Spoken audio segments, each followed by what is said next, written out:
Okay, everybody, we're going to call this meeting to order. This is the January 18th meeting of the Council of Murraysville, and we're going to start off tonight with some public hearings. So our first public hearing tonight is going to be a request by Figione Enterprises, Inc. to rezone approximately 54.6 acres located at Westertown Road and Hilty Road to convert it from rural residential to R1 residential zoning. So Mike, do we want to start off with a synopsis or just bring the applicants up? I would just say bring the applicant up. Okay, would the applicant please step forward? Thank you. My name is Joe Cortez. I represent the applicant, Mr. Figione, who is in fact a resident of Murraysville and has been here for over 30 years. This project has been a collaborative effort by the owner as well as planning staff and multiple meetings before the Planning Commission. Ultimately, we obtained unanimous Planning Commission approval to rezone this from the rural residential to the R1. Tonight, Mr. Figione is here along with the engineers that can answer any specific questions you may have on the project. And without further ado, I would ask Paul to come forward and speak about this project in more detail, and to the extent that... Let me just sign in here, I'm sorry. I can say it's not necessary for you guys to say. Okay. Just make sure you say your names for the stenographer, please. Paul, why don't you come forward, please? Well, Joe, thank you for the introduction. I'd like to thank council for having the opportunity. Can you speak up, please, sir? Is this on? Okay. Well, Joe, thanks for the introduction. I'd like to thank council for the opportunity to present here this evening. I'm Paul Figione, as he indicated, and the property information, the tax ID parcel number, is listed. It's currently 55 acres. It adjoins the municipal property near Farm Road, Westertown, heading up to Hildy. The existing zoning is an RR, and the request is to go to an R1 PRD, so we can increase the lot quantity to approximately 28. And as you see, it's a not very dense development. Just about 50% of the property is being utilized for the residences.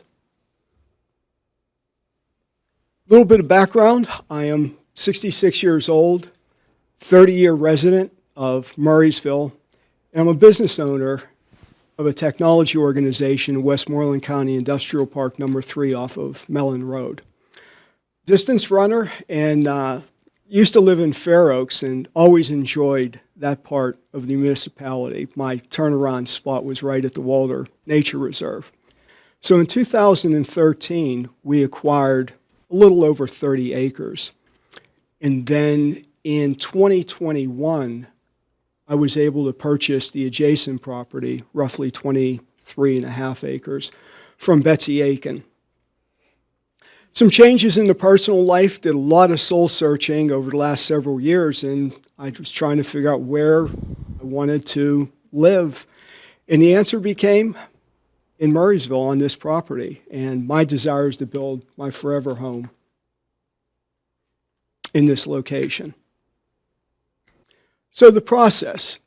In March of 2021, I gave it the green light to proceed with considering the development. Work to develop an initial engineering evaluation, understand how feasible this would be, and to generate some preliminary costing information. The result was a determination of the road network and the approximate layout of the lots. This is the headwaters of the Steels Run high-quality watershed. So one of the first things that we did is we executed a formal streams and wetland delineation to understand what exactly it is we are going to be dealing with. From the onset, we've been working with Murraysville. This has just been great for us. We consider this to be a collaboration, working with Bob Meidel on the Planning Commission, And it's been a give and take. A lot of their feedback has been taken into consideration and made an integral component of the plans that Tony's going to be showing in a little bit. And in November 8th, I was actually in Europe on business. We obtained a unanimous recommendation from the Planning Commission to present here tonight.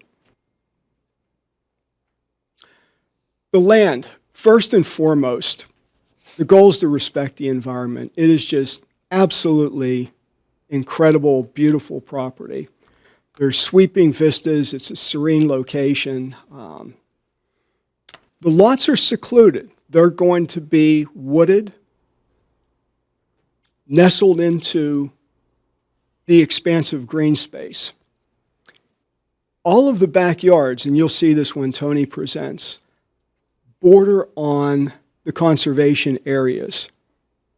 And that's going to yield the ultimate in privacy. All of the yards will just have beautiful backyards and beautiful views. The goal is simple: to develop the highest quality of life in Murraysville's most exclusive community. These are going to be luxury estate lots, 1 acre plus. And when you look at the ratio, it's low density and high quality housing. The vision for the housing is going to be custom designs. The contractors will be selected for their architectural expertise. Excellent craftsmanship using best of materials. Lot prices are projected to start around $250,000, and the packages will begin about $1.2 million. On the right, you see an example of the house. I'm a mechanical engineer. I graduated from the University of Pittsburgh in 1978. This is a prototype house, and it pains me to say I'm actually building this in Penn Township even as we speak. But the intention is to live in this for a couple of years and then utilize that design in my forever home on this property. And this is an example of the various elevations. The amenities, this is well known, the walking and biking trail access to MCP. Ideally walking over to the amphitheater for a concert on a nice summer evening. Enjoy the community days. It's a great place for children. I have 4 grandchildren. Like to spend the time over at MCP, the splash pad, the swings. It's just a great area. It's located directly across from the J.H. Walder Nature Reserve, and it's minutes from the Franklin Regional Schools and the Central Business District. So with that, I'll turn it over to Tony, who can go through the engineering aspects of the project. Thank you. Good evening. My name is Anthony Carmassi. I'm engineer on the project. I'm with T3 Global Strategies. This shows the location of the property with the zoning map, as you can see. So on here, this shows the approximate layout, and it shows where we have a sewer connection and a water connection. There's water available at the community park. There's sewer available adjacent to the property. It is expected that we'll have to obtain an easement from the municipality. They own that property in order to get to that sewer. There are other options if that isn't feasible. I don't see any reasons why it shouldn't. The whole project, because of all the streams, as you can see in blue on here, very difficult terrain to get in there. There's a lot of steep slopes, but we rearranged and figured out these road layouts several times to come to this point in the project. And we believe that we have a very well thought out, good design. It leaves buffers between the neighboring properties. There's areas of tree. The whole property has a lot of trees, and it won't be disturbed behind those lots. People won't be able to. We want to preserve the way the land is out there. We want to make it nice and keep the natural beauty out there. We're planning on gathering all the stormwater from the streets into a basin, kind of towards the end of the cul-de-sac, as you can see there. All the on-lots will be treated with on-lot sumps, most likely, at this point. So all the stormwater will be treated. We will make sure that we are protecting the water. We know it's a high-quality watershed. It will be handled accordingly. There are a lot of steep slopes, which is a major concern. As you can see here, the red and the orange are the steepest. Orange is 20 to 40% slopes, and red is over 40%. But we have been able to align these properties so that we can grade these out and have nice lots for these people.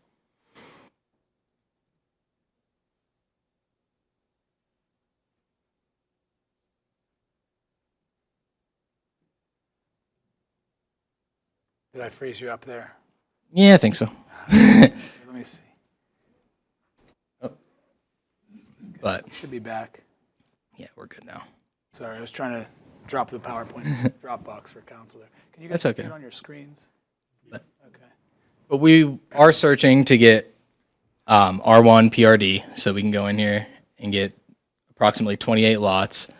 Each will be at least an acre. It'll provide nice, large area for families here. Other than that, is there any questions that you guys have for me? You want to go first? Go ahead. You go. You had said that you were only developing 50% of the property. Is that because the rest of it is unusable?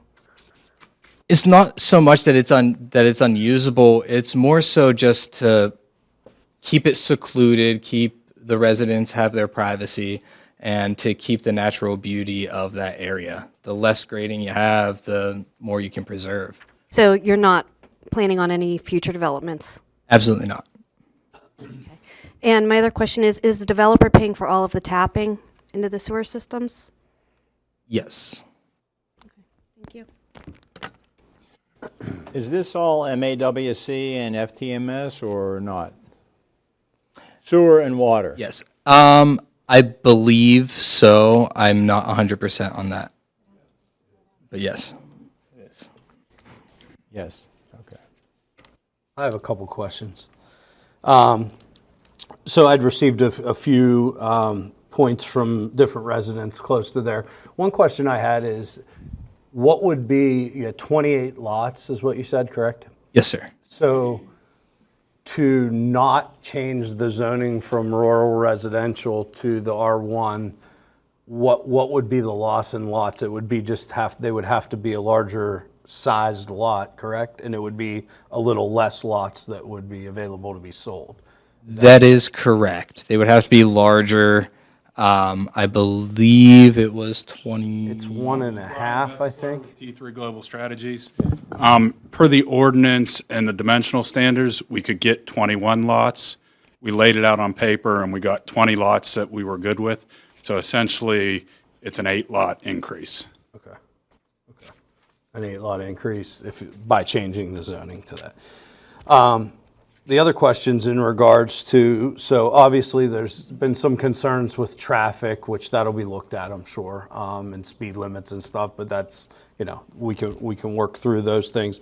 What about in the sewer and water? So some of the residents that live along Oystertown, they have well water, and they're obviously concerned the impact the development could have on their well water that they have, and will they have the opportunity from this development to be able to tap into city water and city sewage, that would be brought up by the developer? Absolutely. So the developer would, which is Paul, he will bring the water from the community park up along Westertown Road there to get to the development. So anyone that's along that road in that area, typically the water company will allow them to tap in and obtain that water. That's usually not an issue. from my experience. Can I add on to that? If they have good well water and it impacts them and they don't really want, it's a big expense to tap in, you know, I understand that, water yes. and sewage. Would you be willing to pay for that for those residents if their well water becomes If it's affected by it. contaminated or affected? I cannot answer that question, but I don't anticipate any sort of disturbance to a well water system by installing a water line in the right of way. A couple comments. One is that the applicant's proposing a PRD under this rezoning, which by ordinance requires at least 30% open space. So to answer Jamie's question about the open space there.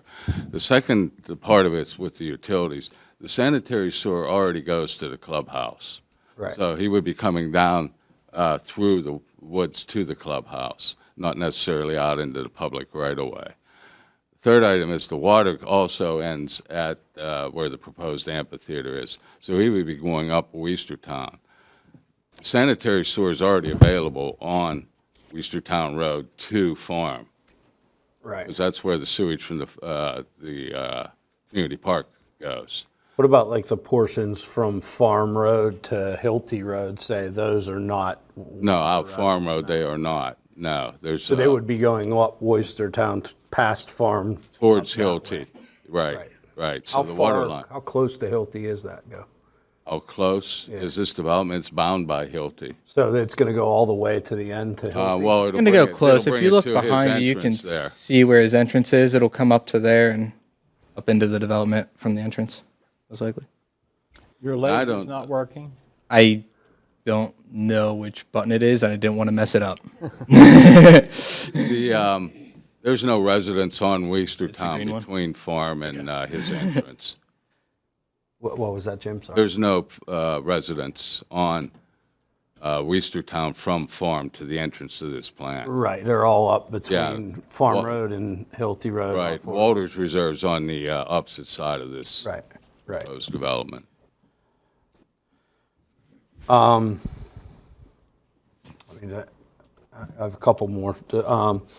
So speaking with the utilities and whatnot coming in, I know a lot, sometimes in those rural areas, they have electric outages and stuff sometimes. Has there been discussions with the electric company on the grid for that? There was concerns, I had a couple emails from just folks asking that question. At this point, we have not discussed it with the power company. When we're said and done, everything within the neighborhood will be underground utilities. And I think just to kind of iterate with this project and what we've done by Paul's direction is we've taken this project really far to come in for a rezoning. Typically developers want to know what their zoning rules are before they do anything. So we've really vetted the storm drainage, the environmental impacts. We've talked with the DEP, all those major items. We've gotten to that point and to have plans that we believe work, pending, going through the process successfully. And then, upon that, we're going to get into the electric, the telephone, and that kind of details. But Right. at this point, we haven't gotten there. Okay. My only other final question, and it's probably more of a legal question, is the development of that, does it have any effect on the drilling district for out there, that it's rural residential from the well pad out there? The oil and gas overlay district is an overlay of that district, so the underlying zoning would still hold. It would all still, I would also note, as it was mentioned, the maximum number of lots that they were able to get under an R2 development is 28. The concern is always, whenever you rezone a property, what happens if that individual requesting the original rezoning ends up selling the property? So theoretically, the maximum number of lots that could be developed under an R2 zoning would be 28, as versus the 21 that they're proposing through the PRD. well, it's 28, right? Or I'm sorry, what was 30? I'm sorry, 34. Yeah, the 21's by RR that could be done by right. Yeah, And 34 is R2. R2. Yeah, R2. That's correct. R1's 28. So what you're saying is if say the owner sold the property after it was rezoned, only 28 lots could ever go in there no matter what. Under a 30, PRD. 34. Under a PRD. And for some clarification, we actually have a plan we looked at that was R1 without the PRD, and that was 27 lots. So, I think the R1 would give us 27. If we go through the PRD, there might be an extra lot in there. Jim or Michael, would you say we have a very rough rule of thumb? I know they'll do a full traffic study, et cetera, if we get there, but just a very general rule of thumb for about how many traffic trips are generated per household, just on average in Murraysville? Good question. I would say at least if you're going to have 21 lots, you're going to have 42 trips at the minimum. So we're looking at maybe 2-ish per household per day, sometimes more, obviously, but. Depends upon if they have kids. Yes, many Yeah, kids. We probably make 25 to 30 trips in and out of our driveway with 4 kids. That would be part of the planning process. This is really Yeah. to address the rezoning of the property. But we're not talking about an incredibly substantial difference, most likely with an average of 7. And Mr., I'm going to say this wrong, Fiscione, do you have any other developments around that you've overseen or been a part of? No, this is my first one. And my last one. I have no intention on being a developer. I want to build my home there and one and done. So the one in Penn Trafford is just your personal house, not a development? I purchased an 0.8 of an acre lot from Ted DeCesar. It's in the Bella Victoria plan. It was the last remaining lot on Holland Road. So no intentions to do development beyond this. I'm sorry, I just wondered. Thank you. Okay. Okay, if there's nothing further, we're going to now do, Just one other item, just to make it clear in the record. We submitted a legal memorandum to the planning staff in March to address the specific issue of spot zoning. I know the council has a very detailed agenda tonight, so I don't want to get into that. I would just ask that the memo be incorporated into the record. absolutely. We'll make sure that memo is a part of the record. Thank you very much. Thank you, sir. Appreciate it. Okay. Well, we're going to get to that now. So I just want to note that because we have so much on the agenda tonight, normally it's 3 minutes loose. Tonight we're going to be pretty tight with that 3 minutes. That being said, we're now going to do public comment on this only. So if you want to talk about anything other than the Fiscione development, that'll be on another part of the agenda. So with that being said, would anyone like to come give public comment on the Fiscione development? Yes, sir. We'll get to everybody, don't worry. Mr. Nestico, can you please populate our drop boxes when you have time? What is that? When you have And if any you of could, their sir, information that they shared just state tonight? your name and address for the record. Thank you. My name's Michael Tometsko, Tometsko. I live at 4250 Westertown Road. Everyone, if we could just try not to talk while someone's giving public comment, it just makes it hard to hear what's going on. Thank you. Yeah, my wife and I and our 3 kids, we live at the Walter Farmhouse. We bought that off of Dr. Walter in 2008. Spent a lot of time rehabbing the house and the barn. We're opposed to the change from rural residential. We moved out there for the privacy and for the environment. We have concerns that, as Mac had mentioned, I sent some emails to the council. We have concerns about traffic on that road. It is a busy road with the park. If a traffic study were to be done, we would like it to be done, either in the spring, the summer, or the fall when that park is heavily used, to get a true picture of what's actually happening there. I know this is also more about the zoning of that property, but just looking at the plans tonight for the first time, the entrance to that plan is going to take all of those 42-plus trips right in front of our house. There's a lot of frontage on that development, where, it would be appreciated to not have that extra traffic. It's a very heavily used road by pedestrians and cyclists, It's not very safe. We are surprised. I've had to, help people who've been pushed off the road riding their bicycle over the years. So the extra traffic is definitely a concern. So I think if we were able to minimize the number of homes there, it would create a safer environment. We're surrounded by that conservancy, so it is park. I think it would be good to change that speed limit to 25 miles an hour. The road is 25 miles an hour. Our stretch is 35, and people do not follow that. I do have concerns about our well water. We have high quality water there now. When excavation happens, that can change the water table. So, my wife and I, we would like an assurance that we would be able to access that, public water if at all possible. As of right now, it goes to Hilty Road and it goes to Farm Road. So, we're sort of pinched off there. So those are our concerns. We also have concerns about the infrastructure, just with the roads and that extra traffic. Hilty Road is not in great shape. It's a state road. It's narrow. Farm Road is narrow. There's other developments out there also putting more pressure on that road, Westertown, with the Vandura development. There's the amphitheater that will also bring extra traffic onto that road.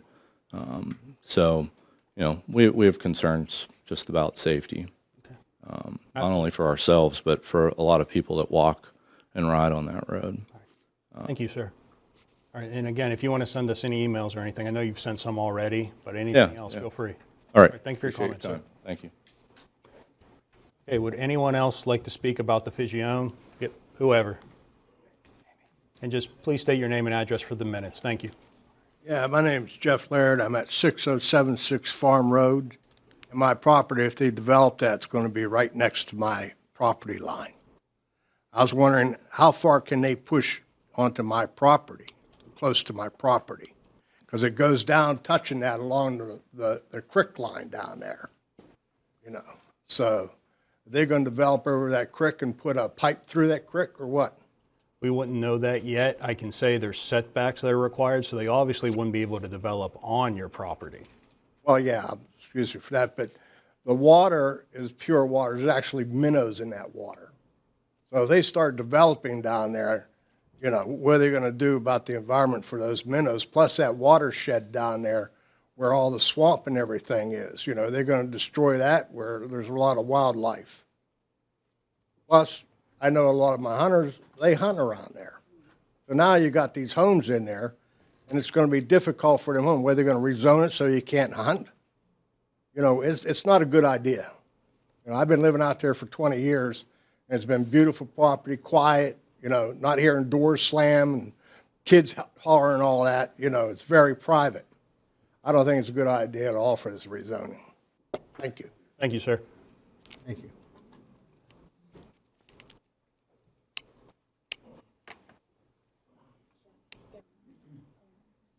Good evening. My name is Raymond Renda, and I live at 4220 Hilty Road. My property is adjacent to the corner. If you put the map up, you'll see it. I have several concerns, like my neighbors. I agree with them on a lot of their points. We have a lot. You would not believe how many bicyclists go up Westertown and across Hilty Road every single day, even in the winter. My wife and I like to walk that block. Traffic will be a problem, people. It will be. Number two, the engineers alluded to the fact that they have not spoken with the power company. I have. I built a house 3 years ago in that lot, 3 acres right next door. They would not let me put an instant water heater in my house anywhere, under a sink, anything. They said all my neighbors' lights would blink. Okay? I was not allowed to do the ecological thing because the power is insufficient. That needs checked into, seriously. And the last thing I want to bring up is that we have no water, we do not have sewage, we do not have gas where I live, which is right next to, adjacent to this property. There are 12 houses on that hill that don't have it either. None of it. We have our septic systems and we have well water. I think it's incumbent upon you, the local government, to bring that through and up to us. In fact, after I'm done here, my neighbors and I should talk, and we're going to have to insist upon the fact that if this happens, we should be included, and our thoughts and our families' needs should be thought about by you people. I'm not saying anything bad. I'm not arguing with you. I'm just saying that spread it around, okay? If they're going to do this, we should all benefit by it, not just the people who own the property. And I used to live, one more point, I used to live in Heritage Estates. I've lived here for 25 years. We moved to this property because we wanted our dream house like Mr. Frascione. I don't fault him for that. It's a beautiful area. But here's what happened at Heritage Estates. We built the first house in that entire development. They were all supposed to be certain houses, certain size, certain spacing. That didn't happen. Bankruptcies, properties got sold 2 or 3 times. They ended up building Miranda homes. Nothing wrong with Miranda homes except for the fact that they are not valued as high as custom-built homes. This can fall through. This can turn bad, like Heritage Estates. I've lived through it. Other than that, I wish the man luck, and I hope everything goes well, but I think that you people should think about the fact that we all live there, and I really think you should think about these bicyclists. This could be dangerous if that road is not improved. I'm telling you, we go past his house every time we take that walk, and it is dangerous. I would not want to ride my bike on that road. Thank you, people. Thank you, sir. Okay. Is there anyone else for the Figione property? Okay, thank you, everyone. At this point, we are going to close the record on public hearing Z322. Can I have a motion to close the record? Make a motion to close the record. Second. All those in favor say aye. Aye. Thank you, everyone. That brings us to our next public hearing. And this is a public hearing on Z522, a request by Timothy and Patricia DeBasey to rezone approximately 1.5 acres of land located at 4051 William Penn Highway from mixed-use zoning to business zoning.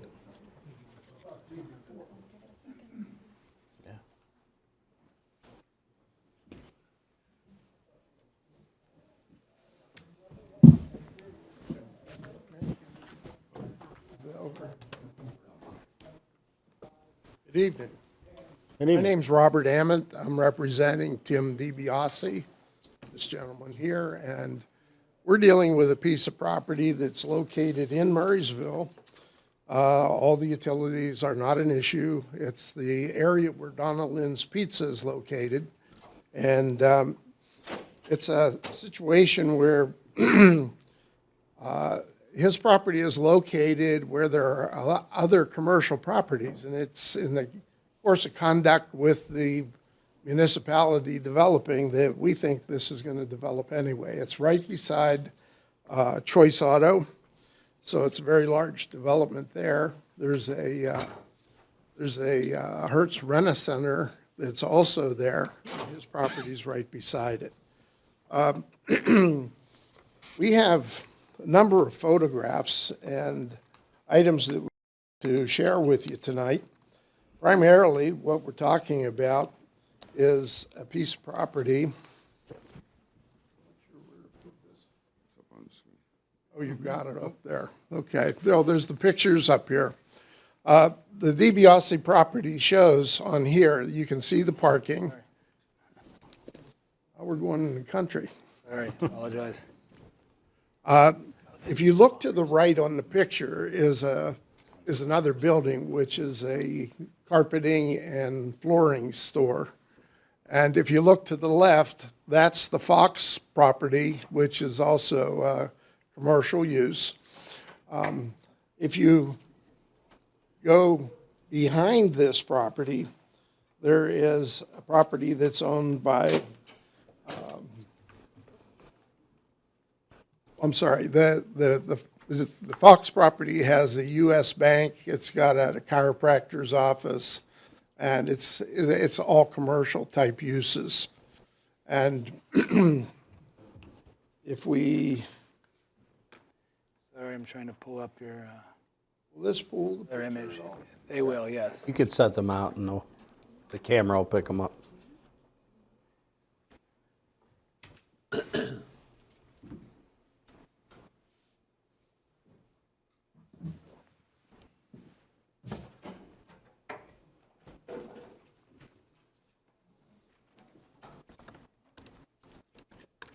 Sorry, I don't have those on the thumb driver. I'd put them up there. They'll get it with the overhead. There you go. All right, this exhibit P2 is the Fox property that I was telling you about a little bit earlier. And this is exactly adjacent to the DiBiase property. Our next photo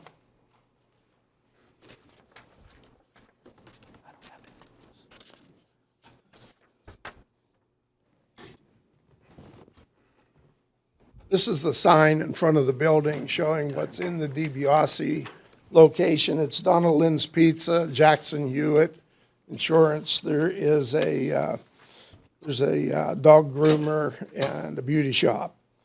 The next, I've got a couple of photos that just show you the location. I don't suppose that you're not familiar with it. That's a picture with Donna Lynn's. Next one is showing the rest of the plaza. Again, the rest of the plaza on this one.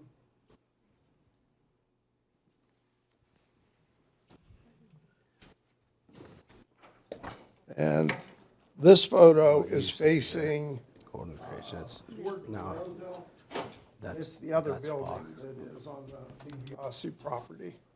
That's the one with the, that's the one that has the flooring company. Used to be Village Pools. I'm sorry? Used to be Village Yeah, Pools. used to be Valley Pools. Village. Village Pools. Now, on the property line and right next door is Choice. And it's a very large car dealership right now. And the back of the property shows in the next photograph how close it is to the car dealership. And when we come out from there, the neighborhood photos, other than the property with Choice, we have a photo here. Choice Real Estate is right across Lillian Avenue. This next picture on number 13 is the facility that is owned by Assured Settlement and Premier Mortgage. Of course, I think everybody probably knows Hart's Funeral Home there a little bit. Mr. Ammon, Street. can you talk into the mic? Yeah, can you Oh, maybe I'm just sorry. move it and just maybe just hold it when you talk, just so when you're referencing the photos, Okay. the individuals that run the cameras kind of just wag the finger at us. Well, this is the Hart's Funeral Home on Lillian. This is part of the funeral home.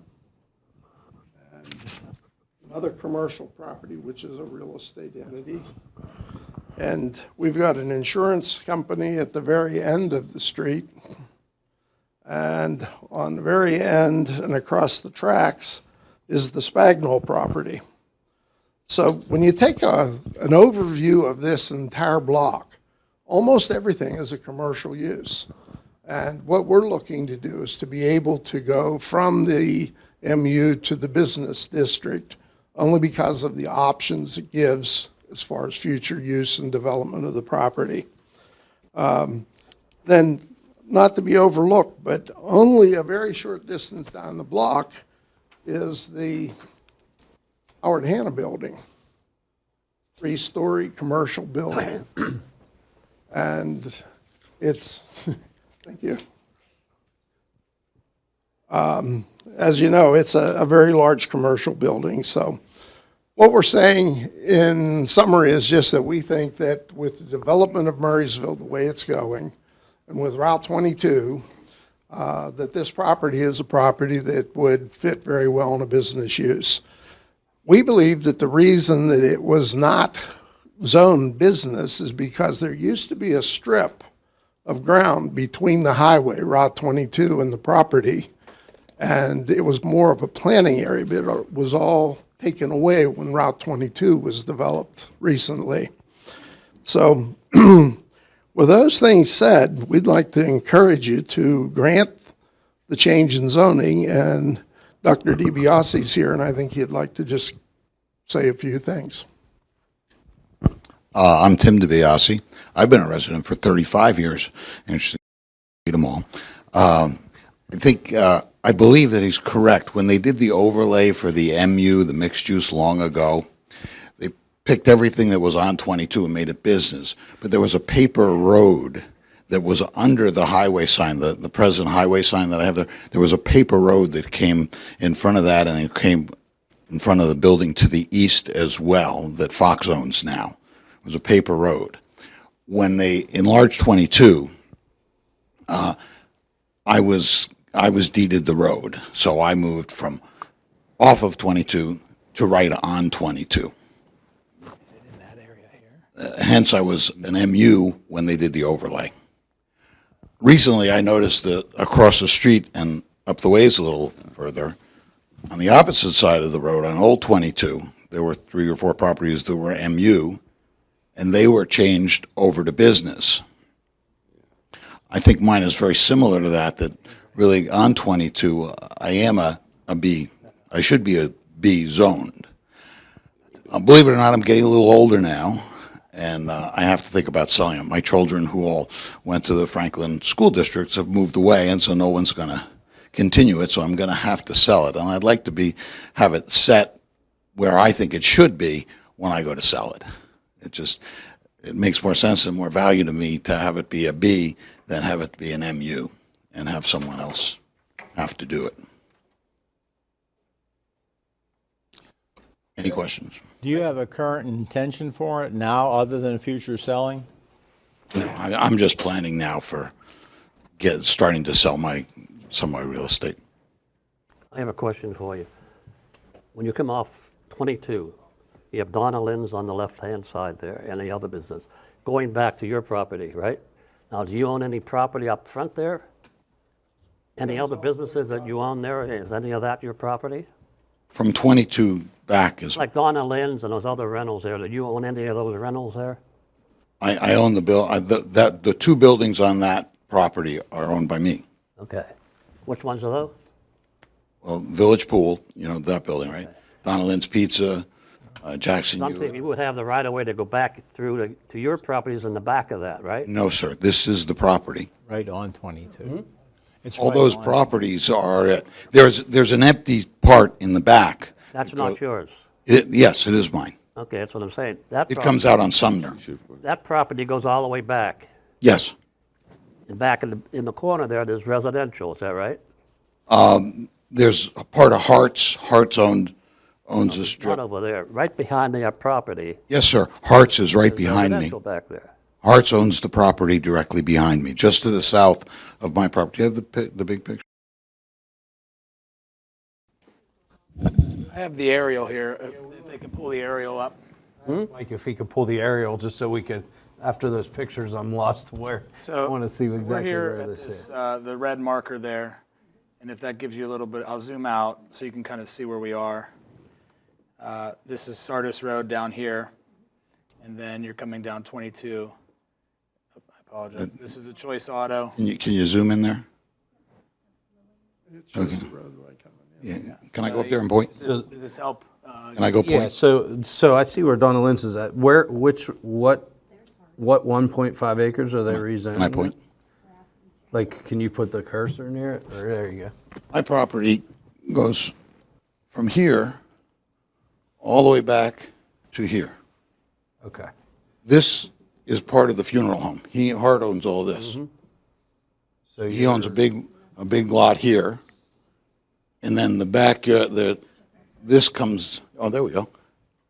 Behind Hart's stuff, there is this road that has these few here.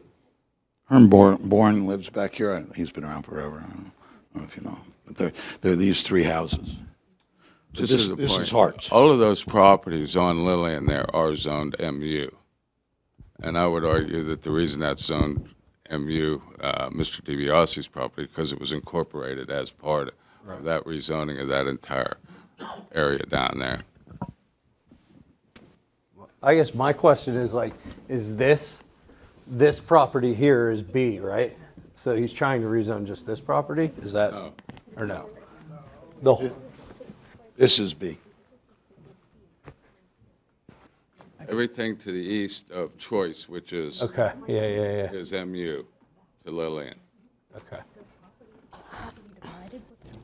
Mr. Nestigo, Yes. how difficult, oh, that's what I was just going to ask you to pull up. Yep, that's what we're looking at on our screens. Sorry, I'm trying to.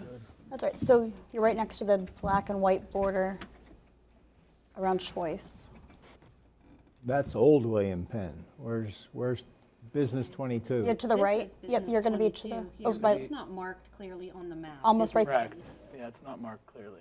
Right there. You just Yeah, passed that's it. where I was getting confused, where New William Penn was.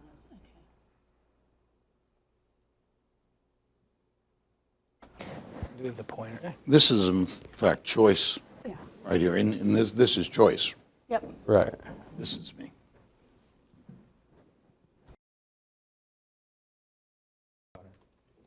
I think it's under the folder there. This used to be a paper road, You got the pointer? So this is. and that's what took me off of 22. When they enlarged 22, what was left of that paper road, they gave to me. Don't zoning changes have to somehow be Tell you what, we have a public hearing here, and we got a lot of people talking at once, so we really got to be careful. Yeah, stenographer's thanking me. Okay, so Ms. Ling, I think you had a question? I just wonder with the rezoning, we have two different rezonings that we're talking about tonight. How does that, this is kind of, even though I've been here a year, we haven't done a whole lot of this since I've been here. How does that reconcile with the comprehensive plan? Doesn't rezoning somehow play in with the comprehensive plan?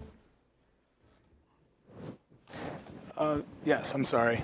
It does, but certainly, council has the discretion, especially whenever the neighboring districts are similar. You can make these sort of changes. So you certainly take into consideration the comprehensive plan, but that's only one aspect of the rezoning overall. So in this particular case, the neighboring districts are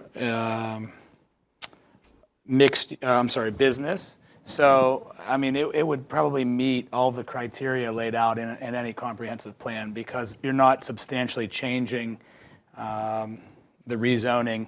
It would be different if you were going to residential or to some other type of use here, but it's surrounded by this type of district that they're asking for. Wasn't the same thing done up at Choice where they were going after the car wash thing? Isn't that the same? I can't say that I know that answer. The church and the car wash and something else went together. There was a program where Calvary Lutheran Church, Choice Auto, You hand him the mic. Canada Dental, and Standard Bank did a very similar thing to what we're asking to do. And if it is approved, then all the requirements for future development have to be met in order to do anything different than what's there right now. I have no plans to do anything. Okay. I have no further questions tonight. Perfect. Okay, with that said, Can I make a motion to end it? well, no, we have to do public comment Oh, first. public comment. So, is there anything further from the applicant before we get to public comment? No, I think that's everything we wanted to say. Okay, no, thank you. Thank you both very much for your time. So at this point, we're going to do public comment for the DiBiase property. And again, this is just for this rezoning. If you want to talk about anything else, there will be a time for that. So if anyone would like to give public comment in regards to this specific project, now would be the time to come forward, please. Going once. Going twice. Okay, seeing none, can I please have a motion to close this public hearing? Motion to close the public hearing for the DBRC. Second. All those in favor, please say aye. Aye. Okay. Public hearing Z522 is closed. That brings us to our last public hearing for this evening. This is a public hearing for CU 622, an application for excavation into steep slopes and poor soils, Connors Residence, corner of Ashbaugh and Mammoth Road, 38.5 acres, RR zoning. And I just ask, please identify yourself for the record, sir. Good evening. My name is James Harshman with Harshman CE Group, and I am civil engineer engaged by Mr. John Connors, presenting this application to you tonight. So thank you for your time. In summary, we've been through a lot of back and forths, and Mr. Morse has been very helpful, and Murraysville as well, very helpful to get us to this point. We've got a project where my client owns a 38.5 acre parcel, corner of Ashmont and Mammoth Roads, wants to put a single-family home on the property. Right now it's vacant with the exception of a couple gas wells that are farther back the property. There's an existing gas well road that goes through the property. Other than that, it is vacant. In approaching the borough for the first time to get a driveway into the property, the existing gas well road it's very steep, and it's too steep to be used as a residential driveway. So we have submitted plans and an application for the regrading of the first 600 feet of that driveway to make it more suitable as a residential access onto the property. A little bit more history. We wrestled with the ordinance for quite a long time to try to achieve a 15% slope on the driveway itself.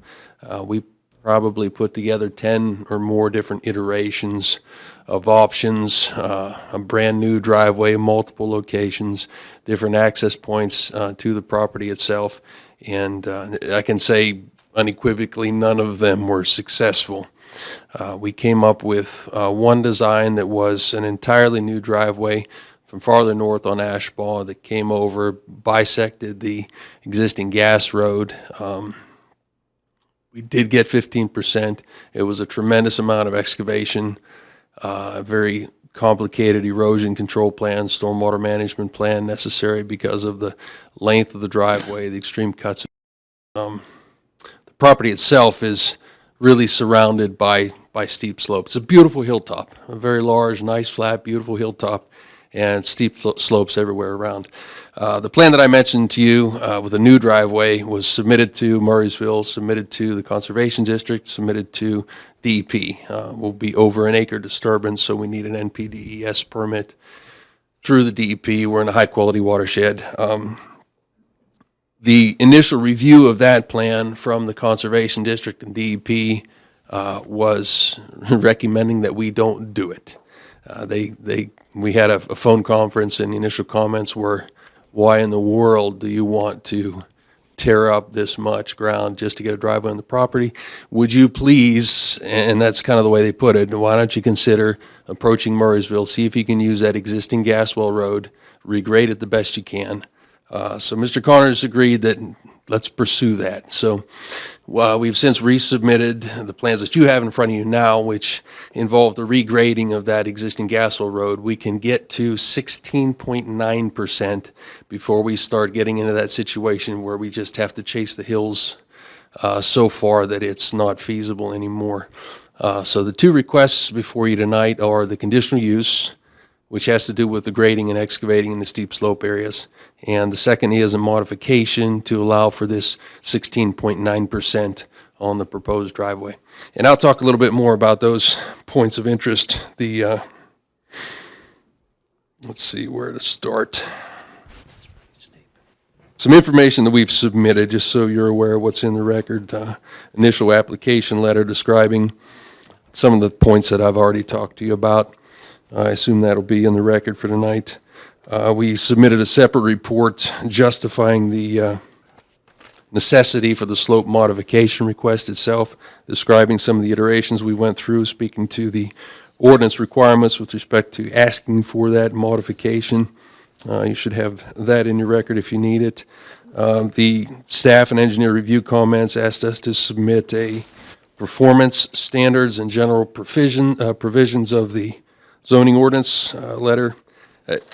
None of them really applied to us, but that letter is submitted for your records to confirm that point.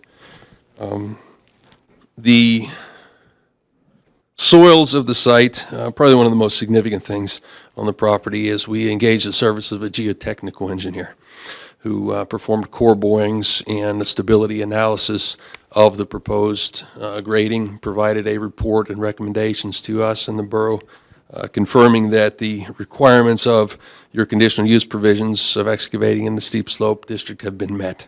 So that was prepared by ACA Engineering and submitted to the borough. I've got a copy here to turn in for the record as well. We've also prepared a stormwater management plan for the driveway. We've proposed a system of inlets. The portion of the driveway we're regrading will be paved with curbs and a series of a few inlets to collect the stormwater, routing those to underground detention tanks, basically. They're called infiltration trenches, but it's an oversized pipe bedded in stone to control the peak runoff. These are designed to satisfy the NPDES regulations.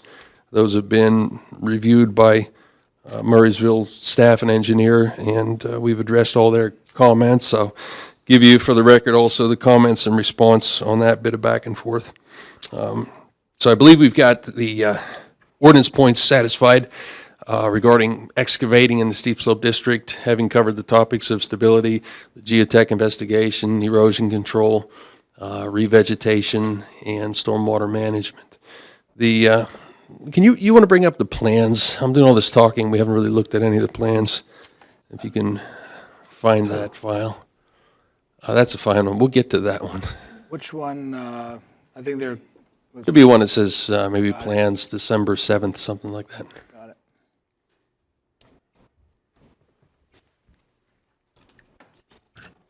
If this is what you're referring to. Yeah, that'll Any work good. particular page.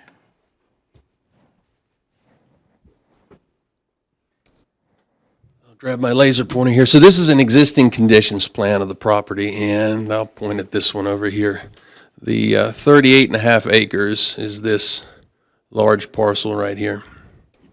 There's an existing gas well road that comes through the property like this, goes on all the way back and through.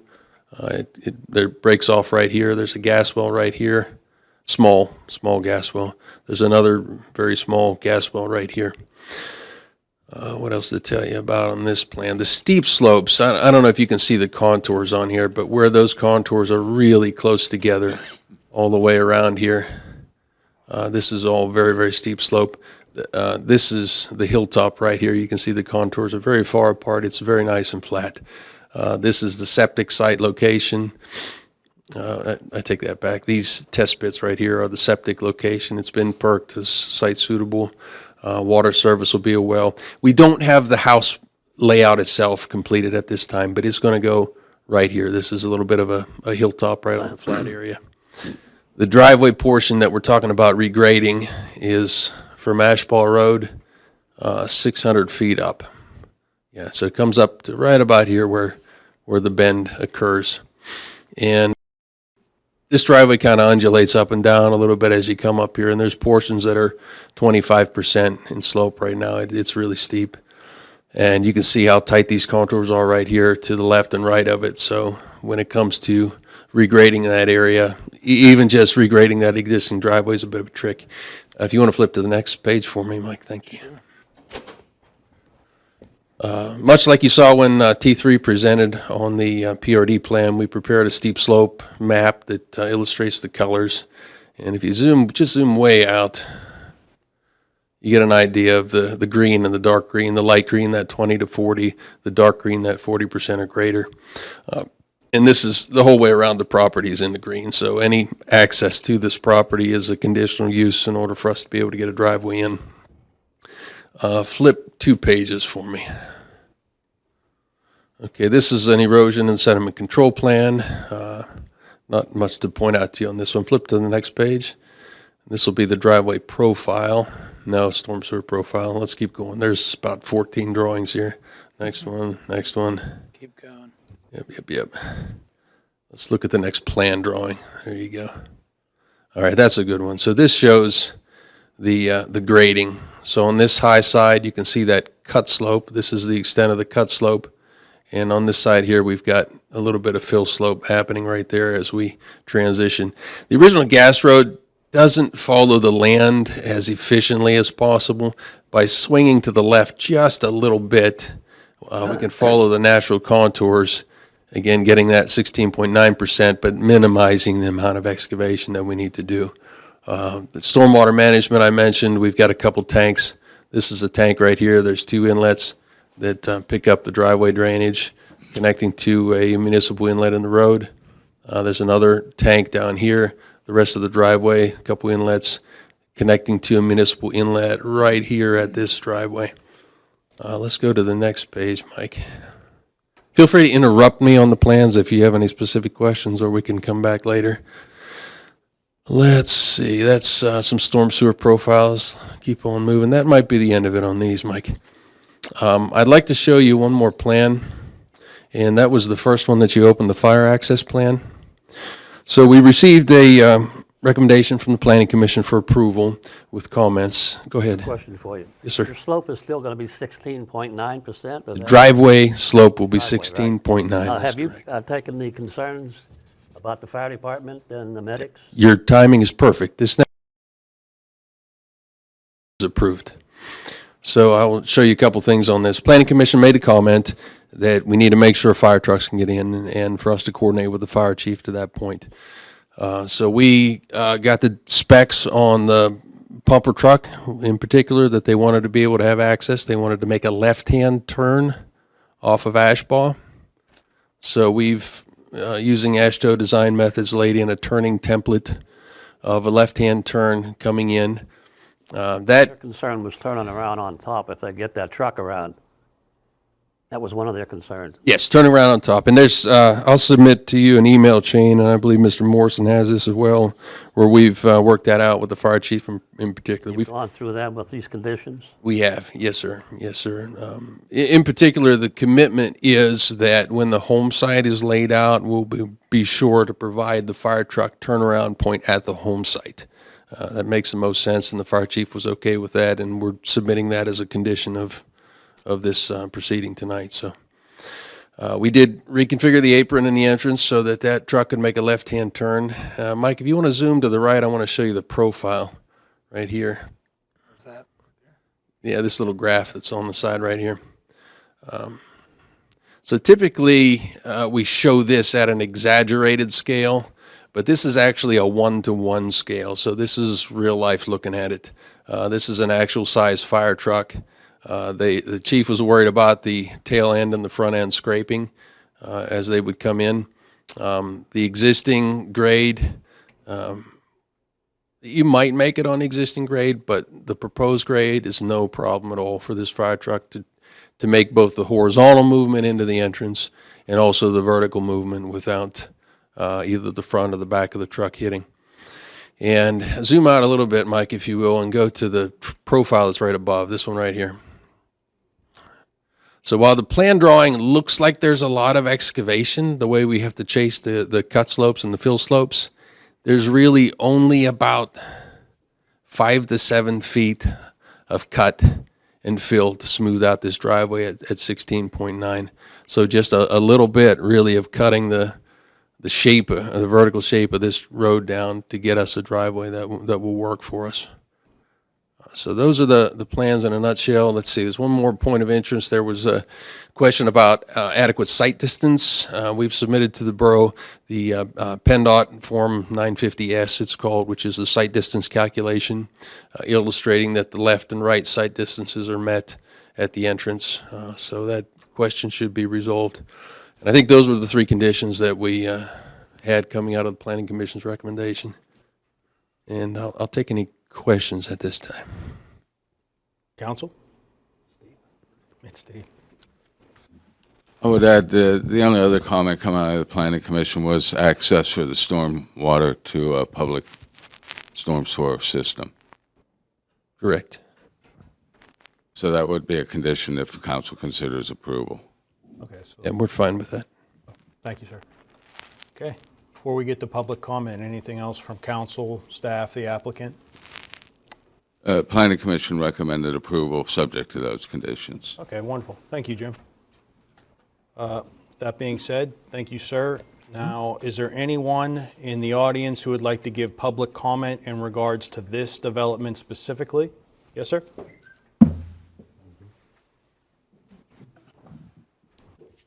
And again, please just state your name and address for the record. Lou Intreri. I live at 4558 Ashball Road. I think adequately the Planning Commission and Council advertising the concerns about the steep slopes and poor soil speaks to the situation here. Unlike some of these proposals that you're accustomed to hearing and what was talked about tonight, we're talking about some very volatile property which is very close to the road across from my house and 5 other neighbors' homes. I'm here because if I don't express concern today, I'm going to be left to fight this if there's a problem by myself later on. Case in point, my neighbor at 4458 lives directly across from this service road or driveway that the gas wells utilized. And he's had tremendous problems over the years. At one point, he even described at the Planning Commission, there was water almost up to his front stoop or porch, almost ready to enter his house. And this driveway isn't even paved. I don't know what the volume of water might be once you start paving up there. But he's had to deal with this problem, and I understand. That was more the DEP and the EPA regs that had precedence over local responsibility. So there maybe wasn't a lot that Murraysville at the time could regulate as far as where the road. I mean, they didn't have to put that right in front of his house. Myself, I'm concerned because when I built my home 27, and it would run over the road, down the front yard, and before I had a driveway put in, there was a large volume of water there, to the point that in the wintertime, it was like a large skating rink. When I approached the municipality, they indicated to me at the time that that problem existed before I built the home, so it's my problem. And that's why I'm here today. That pipe that they spoke of, or Jamie spoke of, one of the drains to the creek, to stream, I own. And at this point, nobody has approached me about the use of that pipe. But my concern, goes a little further in that if I was told about this water problem, and a problem arises because of the excavation, whose problem is it going to be then? Surely I'm not going to assume responsibility. I did attend the public Planning Commission hearing on December the 13th, 2022. At that time, I expressed some concerns. The first concern I had was the lack of specificity as far as where the house was going to be and the driveway. Actually, I'm still a little confused about the location of the driveway. The advertisement tonight stated that the house was going to be at the corner of Ashball and Maymont. I don't think that's the case. And that was the initial announcement to the Planning Commission. Did you bring it to a conclusion, sir? Well, he had a lot of time. I'm going to need time too. Well, he's the applicant, but yeah. Well, I have a stake in it too. I have an $800,000 investment. Absolutely, and if you. All right, I'll make it quick. Via Okay, email, you so the address at the driveway puts the driveway down on Ashball. The house is somewhere else. Okay? Secondly, I'm concerned about the impact of the water, the soil to my home and the neighbors' homes. Thirdly, I'm concerned about the lack of infrastructure that's there. There's no water right now. We have well water. And what would be the effect of the soil and water on our well? Okay, and then finally, my big concern, most concerning to me, is the fact that we have an R&R zoning that's being asked to have a conditional change. We have a 15% grade regulation that, I want to remind, was enacted by prior council because of the massive landslide that occurred about 30 years ago on Ashball. Thank you, sir. Now you're being asked, well, okay. Thank you. I just want to say I have no water problem, no well problem as of right now. And I want that as a matter of record. It's on the record, sir. Thank you. Okay, in regards to this specific development, are there any other public comments? Okay, hearing none, can I have a motion to close the record for CU 622? I'll make a motion to close the record for CU 622. Second. All those in favor, please say aye. Aye. Thank you, everyone. Okay, that brings us to our regular meeting this evening. So I will call the regular meeting to order, and I will ask Verdale for a roll call, please. Mr. Lemak? Mrs. Ling? Present. Mr. Dice? Here. Mr. McKenna? Here. Mr. Stepanovich? Here. Dr. Lee Corns? Here. Mr. Spadero? Here. Mayor Sinan? Here. Please stand for the Pledge of Allegiance.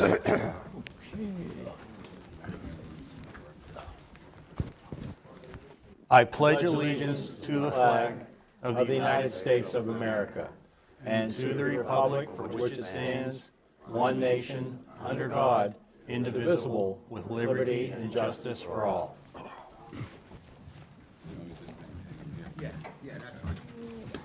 That's okay with you guys.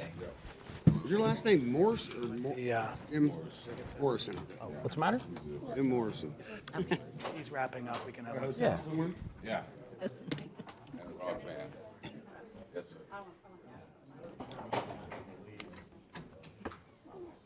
Let's just get through the announcements and all the easy stuff. You got it. It's your show. Okay. Are there any unlisted amendments this evening from anyone? Okay. That brings us to our consent calendar items. Questions, concerns? Got I have a motion, please? Motion to accept the consent calendar items. Second. All those in favor, please say aye. Aye. Opposed? Consent calendar items are approved. That brings us to comments by Mayor Sinan. Mayor? Thank you, Mr. Dice. As we get them up there on the screen, I'll make this as quick as possible. Not seeing. If they're not coming up, I'm just going to read I have them. the previous slides, so I think they're the same. These- Murraysville Recreation's Hot Chocolate Hikes. The next one is Tuesday, February 14th at the Lillian Kelman Reserve, 10 a.m. is the time. Please call here at the 327-2100 extension 131. These are like 2 or 3 miles long. Winter hikes, you know, wear the right clothes, slopes and steep terrain and jumping over logs and all that good stuff. So you got to come prepared. The other announcement is yoga with Carol Hunsick, a certified yoga instructor, Yoga for Recovery is one class. It's Wednesday, January 4th to the 25th, 6 to 7 p.m. The fee is $13. That's drop-in only, no pre-registration. And there's another class of gentle yoga, Mondays, February 6th to the 27th. The fee is $13. Drop-in only, again, no pre-registration. The location for both is the Murraysville Community Center, time 6 to 7 p.m. Don't forget, it's still winter. You don't want to end up in the back of Medic 1, so be careful out there when the sidewalks are icy in the driveways. It's a couple weeks in the hospital and 8 or 10 weeks of physical therapy. Take care. All right. Thank you, Mayor. Thank you. All right, that brings us to comments by the Chief Administrator. Mr. Nestico? Yes, just a few brief mentions. We did receive liability insurance rebate of $6,424. So that's a nice little bonus at the end of the year there. The audit, the financial audit for the municipality was completed for 2021. We received it earlier this week, so I'm sure we'll have a thorough update for council in February regarding the audit and the status of their findings or anything contained in the audit. And lastly, our FTMSA TAP approval for 2023.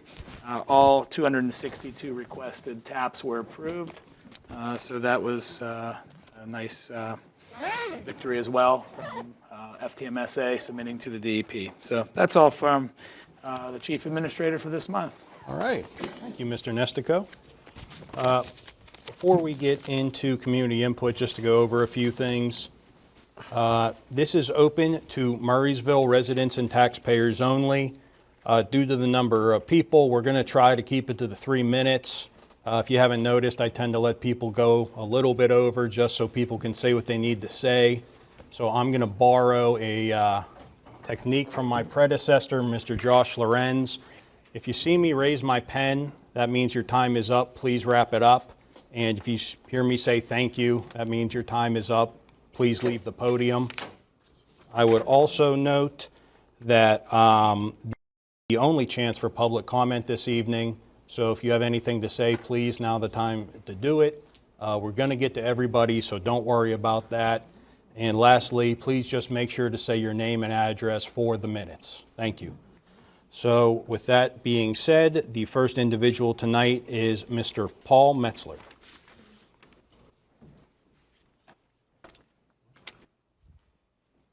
Good evening. My name is Paul Metzler, 6962 Berkshire Drive, Mannerdale Farms. Just want to take a few minutes to thank you. At the previous meeting, had some issues about the sound on traffic noise on Route 22. It's continuing to get worse, especially with now the turnpike fees going even higher. And now because of infrastructure, there's a lot of heavy trucks carrying bridge concrete, and they are really laying on the Jake brakes pretty heavy coming through there. I'd like to thank Mr. McKenna for stopping out one Friday evening to get an idea of what we live with out here, and appreciate it. Been working with him on a few things. And I also want to thank Mr. Giano for getting the no Jake brake signs put up on Route 22. However, I do have a concern with it. The sign is extremely small. We went past there looking for it the other night at about 45 miles an hour, which you know cars are going a lot faster than that. And you couldn't even read what it said. I have seen larger signs. This is one off of Ardmore Boulevard. And notice there's a orange triangle on there. We'd like to have something put on that so that it's drawn to the attention of the truck drivers. And I understand that the other sign, Mayor, that you had submitted is being manufactured by PennDOT. Is there any update on when we will be getting that? You just said it would be a few months before they got it installed. Okay, all right. The location of this particular sign that's up there right now, I think it would be a little more visible if it was moved on the other side, on the western side of Berkshire Drive, just at the crest of the hill, before they hit the flat headed down toward Harrison City Road. I think would help up with the visibility. The other concern was the road noise from the tires, and we had talked about the possibility of having that area paved with asphalt to reduce, that'll reduce, they say, 50% the road noise, which would be a great improvement, rather than having to try and get PennDOT to put up a sound wall along there. At least that would be the easiest and most economical way to at least see if we can make it a livable condition for that. And I've also been talking with our new representative, Jill Cooper.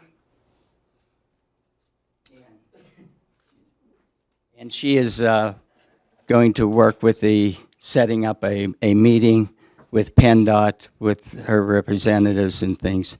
So again, I want to thank you for the support that we've had from the council so far, and would like to enjoy working with you in the future to resolve this issue. Absolutely. Thank you, sir. Thank you, sir. Okay. The next individual signed up is Mr. Byron Scott. Thank you. Byron Scott, 300 Manor Road, Belmont. I live in Murraysville, last resident on the street. I'm representing myself and 15 other individuals with a petition from each of them for a petition to slow the speeding on Manor Road, take it from 35 to 25. You're wondering why? We've had already 4 deaths on that road in the last 10 years, including 1 bicycle. A young man was killed by a lady going a little too fast. We need the speed limit lowered. The road is not residential any longer. It's not a country lane. There's no farms on it any longer. But it's a shortcut between 22 and 66. Most of the usage is by non-residents who don't obey the speed limit, nor do they care, because they're speeding from one point to another to avoid the intersection of 22 and 66. That's why there have been so many accidents on that road. The residents would like also to have a stop sign put at Surrey and Manor for safety. For one reason, they have a hard time with the traffic getting out of their plan, the Surrey Farm Plan. Belmont Police also support this and will go along with you. They have also contacted PennDOT, and they will do a traffic survey without any cost to Murraysville to support this. Thank you. But also, they thank you for fixing Kowalczyk Park. It needed it in the worst way, and they thank you very much. Thank you, sir. Thank you. And Mr. Nestico, can we make sure we look into that, do what we can do? Yes, we can do that. I took a few notes there. We'll look in this Wonderful. Thank you. Okay, that brings us to Jeanette Pavlik.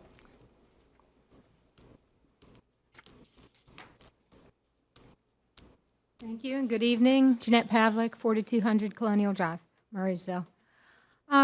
Please make sure that you are standing up or always spending money in the absolute necessary items.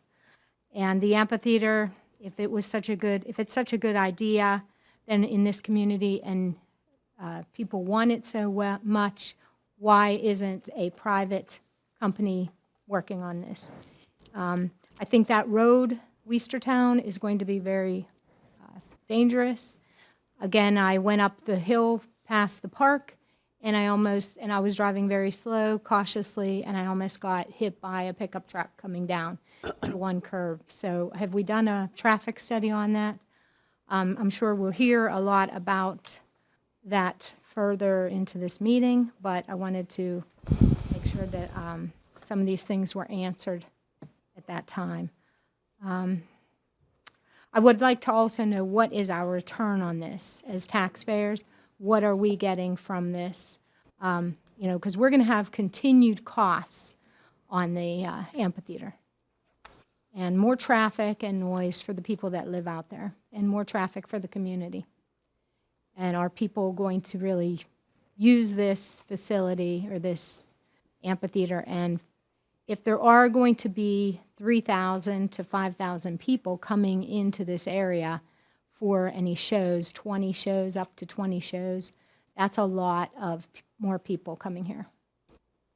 All right, thank you. Thank you. Okay, at this point, anyone who hasn't signed up, please just come to the mic, say your name and address, and we'll take it from there. Yeah, my name's Jeff Laird. I'm at 6076 Farm Road. About that amphitheater, I live real close to that.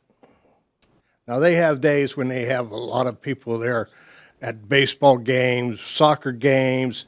They can't even park where they're at without 5,000 people going to that amphitheater and 20 shows with it.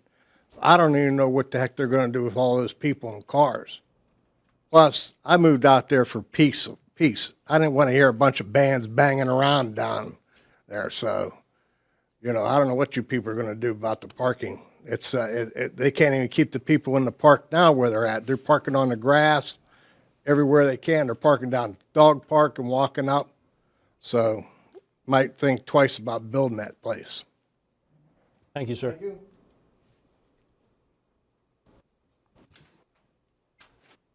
you. Raymond Renda, 4220 Hilty Road. I would also like to make a comment about the amphitheater. Think about it, ladies and gentlemen. 3,000 people, 1,500 cars, give or take. Westertown Road cannot handle that traffic. The bicyclists alone is a problem, let alone the noise. I live a quarter mile away from that. I can hear the announcer announcing.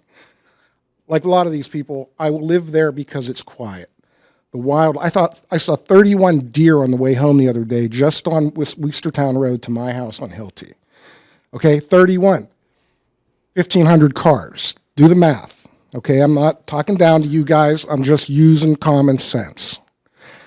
Put it down on 22. Don't put it in a quiet part of Murraysville where nobody wants it. Do you want it in your backyard? No. I don't either, and neither do they. It's great. Everybody can come to my backyard and make all the racket they want and then go home. But if it was in their backyard, they wouldn't like it. Second point is infrastructure. Roads, I've already touched on it. Electricity, I've already touched on that in a previous episode here at the microphone. I can't even get a hot water heater in my house. Where are they going to get the power to power 50,000 watt amps? Okay. Well, if you're going to spread it around there, we want it up on the hill too, people. We want our gas, we want our electric, and we want our water. And we want our sewage, okay? All we got is electric and sewage, people. That's it. We get our own well water. We have to have our septic tanks, okay? If you're going to put a 5,000-seat auditorium in and you're going to put another housing plan in, ladies and gentlemen, you owe it to the people that have been living there to bring it up to them too. There's at least 12 houses on that hill that don't have any of that. Please, think about that. Let me see if I had one more point to make. No, I covered it all. Thank you for listening. Thank you, sir. Okay. Anyone else? Okay. Thank you, everyone. We will then move on to liaison comments and committee reports. Start at this end. Carl? There was a meeting of the Planning Commission on the 10th of January. There was a public hearing for Barrington Heights lot line revision. It just so happened that all members were present. Jane Hoy was in Florida, but she was available via remote. There was a reorganization. Bob Mytol, President, Jane Hoy, Vice President, Ed Patrick, Secretary, James Olszewski as Assistant Secretary. The Barrington Heights was approved by the Planning Commission. The WetGo car application was accepted, and the application for the WetGo was accepted. There was a discussion on Scenic Road, a lot extension for taking one lot, splitting it to existing 11 lots and extending those, and that was approved. And there was an initial discussion on the injection well ordinance. And that's it. Great, thank you. Tony? They meet tomorrow night, Medic 1. Great. Jamie? No new report, but our next meeting is Thursday, February 9th in the morning. Awesome, thank you. Jamie? Meeting for school boards, January 23rd. Great, thank you. Mac? Planning Commission has mainly just been working on their recommendation as far as the amphitheater, and I'll be going next with that, so I'll update you in a minute. Great. I would note that FTMSA meets tomorrow as well. Moving on. Brings us to our workshop items, and we are going to get into the amphitheater. I imagine we're going to start off with a presentation from Mr. Nesico and Mr. McKenna, just kind of setting the stage here. You can, yeah, sure. Okay. So I think to try to be most effective at addressing some of the concerns of the community and some of the feedback we've heard, maybe I'll give a brief, maybe not so brief, rundown of the history of the project and what's brought us to where we are today. With that, I'll try to address some of the questions that have been asked. I know that I have a list of questions that was provided by Council President from some of the prior meetings. And I know Councilman McKenna also has a few items to present by way of recommendation of the Parks and Rec Commission. But to give a brief background of the project, it may help to answer some of the questions and some of the concerns, even the ones that were presented today. I'll read from a few of my notes here, so bear with me. But this project for the amphitheater, as best as I can tell, as we know, I started in the municipality a little over 6 months ago, so I wasn't here at the inception of the amphitheater project. But in looking back and following up with staff here, it looks like the project started at sometime around 2017 during the Phase 3 study of MCP.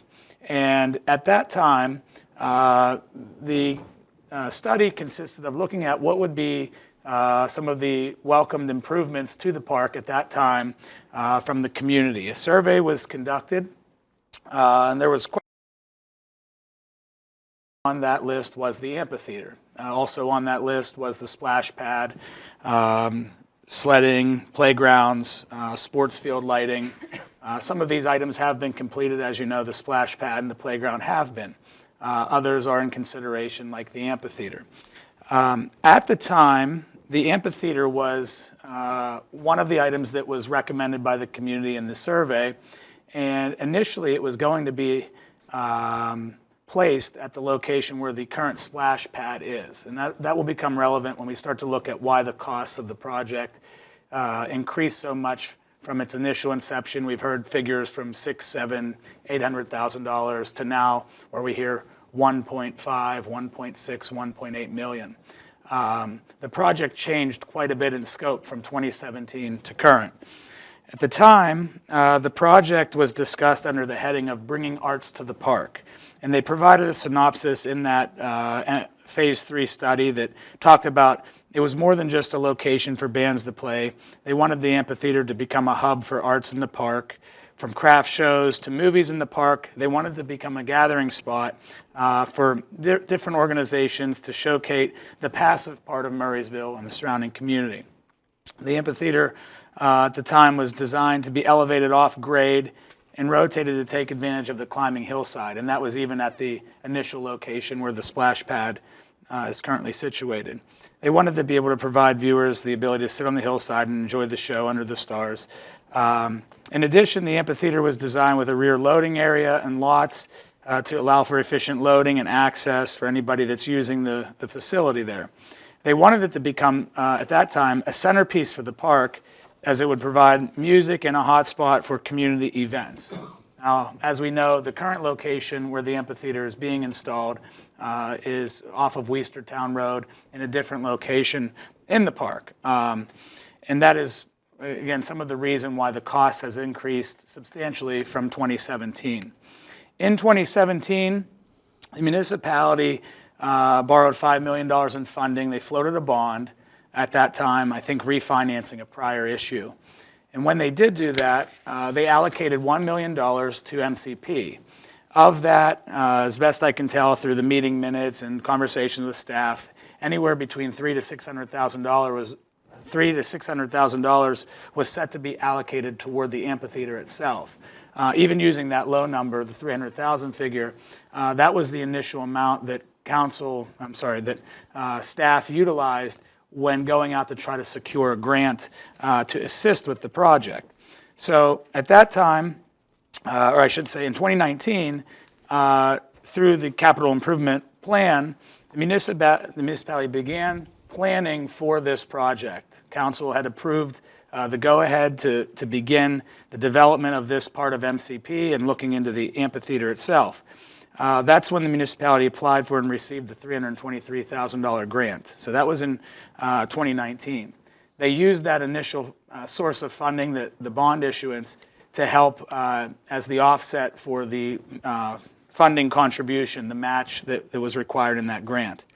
As they moved forward with the project in 2020, the municipality allocated out of the capital improvement plan an additional $400,000 for the amphitheater, bringing the total amount of funding from the municipal standpoint to $700,000. Again, much of that is bond funding, and that was done by design to get this project off the ground. The pandemic hit, quite a few things took place to suspend the project overall, but in early 2022, the municipality applied for and received an additional $299,800 of funding. That brought the total amount of grant funding to $623,000. So again, they were parlaying the cash match to be able to secure grants from the DCNR. One of the questions that was asked at a prior council meeting is, are there any strings attached to the grant? There are not. Other than the cash match that is required, there aren't any other strings attached. There's no requirement to contribute any sort of labor or any sort of additional benefit. We don't owe anything back to the state for receiving that grant. Simply a cash match is the only thing that is required out of that grant in order to receive it. By mid-2022, the Parks Foundation had received contributions of $80,000 from private sources to go toward the project, so adding into the amount of funding allocated. And then by October of 22, as we all know at this point, work had commenced on the project, and I'll get into a little bit of that and how the infrastructure has been improved there in the park and the reason why the location shifted.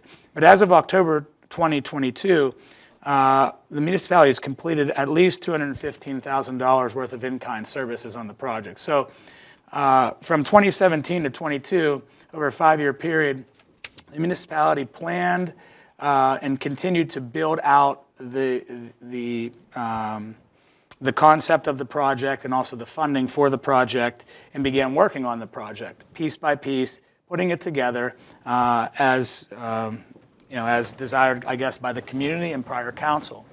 The reason why the location shifted, one, they put the splash pad in. It seemed like a better location. Obviously, you're not going to put a splash pad in a playground off to the side of the municipal park. They wanted that to be a featured aspect of the park. The amphitheater was shifted over to a new location, which is probably more suitable. Now we have the ability to put in parking, an access road, which would be a secondary access to the park itself. The utilities can then be brought over. We heard some talk about those utilities tonight coming off of, I believe it's Farm Road there and the clubhouse. So the location changed, and that is also what brought about the change in the cost of the project. When the project was initially conceived, it was just going to be, I think, a standalone structure that would sit in the middle of the park. By shifting it over to the side, it was going to be more of a feature to help build out the utilities, to help build out access to the park, but also build out what you would want to see out of an amphitheater within the community. It's going to have restroom access. It's going to have additional parking. It's going to have an area for food trucks so that when there are events taking place at the amphitheater, you can have those sort of amenities brought to you. There aren't going to be concession stands or anything like that. So typically at community concert events and things like that, you would want to have vendors being brought in to be able to serve the community. So that was essentially the design there. We showed that rendering at a prior meeting that had some of that build out. And that is, in essence, what brought the cost up from the $600,000, $700,000, $800,000 figure up to the 1.6, 1.8 million figure that you hear today. But again, that comes with additional improvements to our park. It expands the capacity of our park and the offerings that we have in our park. It also takes the park away from a purely sports-oriented facility, which is what it was up through 2017 when that study was conducted. At that time, it was only sports fields, and the community wanted something else out of the park other than just having soccer fields and sports taking place there. So again, the staff and the municipality, prior council, has kind of followed the directive of the community or the desires of the community to try to build out additional amenities within the park to broaden the scope of the uses and broaden the type of visitors that would be coming to the park itself. So as we sit today, the amount of funding allocated in the 2023 capital improvement plan is $813,000. Again, we still have the bond funding sitting there as part of that $813,000. And so over the course of the last, we'll say 4 years, the amount of funding from the municipality grew from the initial $300,000 to the $813,000. So it did increase from a planning standpoint around $500,000, and that doesn't factor in the in-kind contributions that the municipality can provide, which would help reduce that number. But that I would say is the true number that the project increased in the last 4 to 5 years. So when you hear, going from 800,000 to 1.8 million or whatever it may be, it didn't.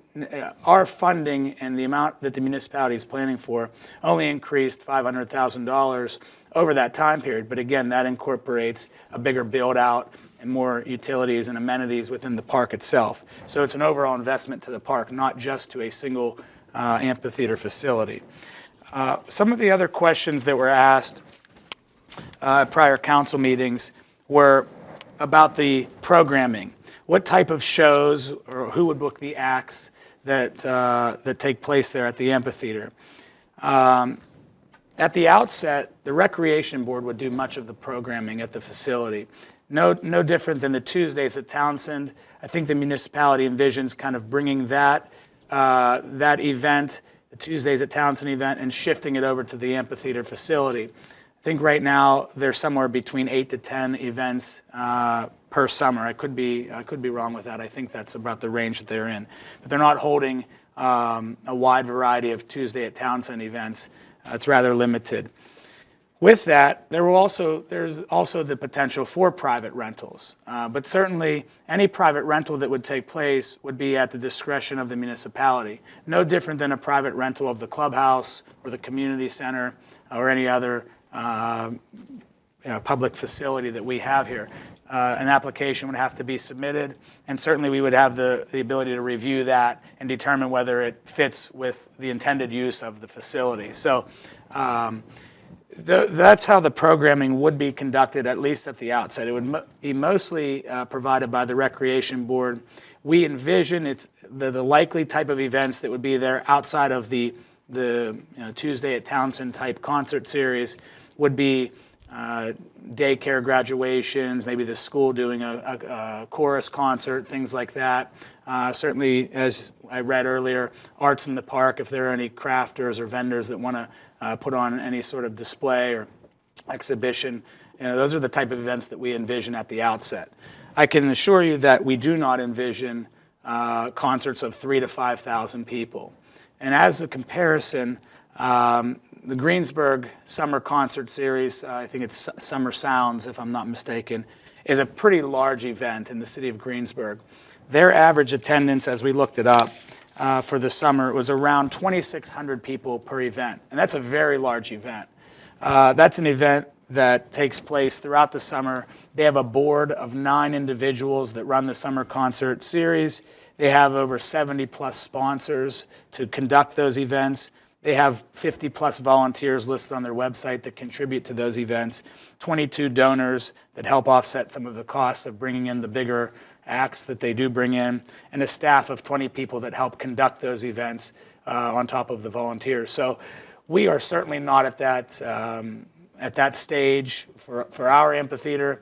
There are many amphitheaters within the surrounding communities, Monroeville, Hempfield. They certainly don't have events like that. Greensburg is probably the exception to the rule within this area. They have a very well-established summer concert series. It's been going on quite some time, and they've built it up a great deal over that time. But that's also by design. It is in the middle of the city. It is an aspect of what they tend to promote there in the city of Greensburg. Again, our recreation department in the municipality doesn't intend to promote events of that magnitude, certainly at the outset, maybe if not at all.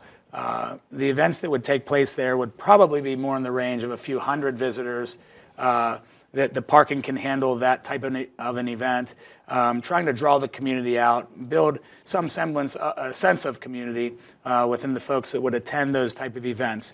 It won't be, again, anything like we see in August with the Community Days Concert in the Park event, which is a one-time event. So those aren't going to be the type of events that are being held regularly at the amphitheater.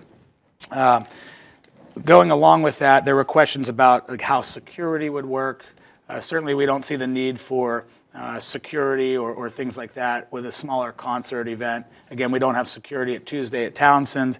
The other questions presented at prior council meetings were about noise studies and what were the results.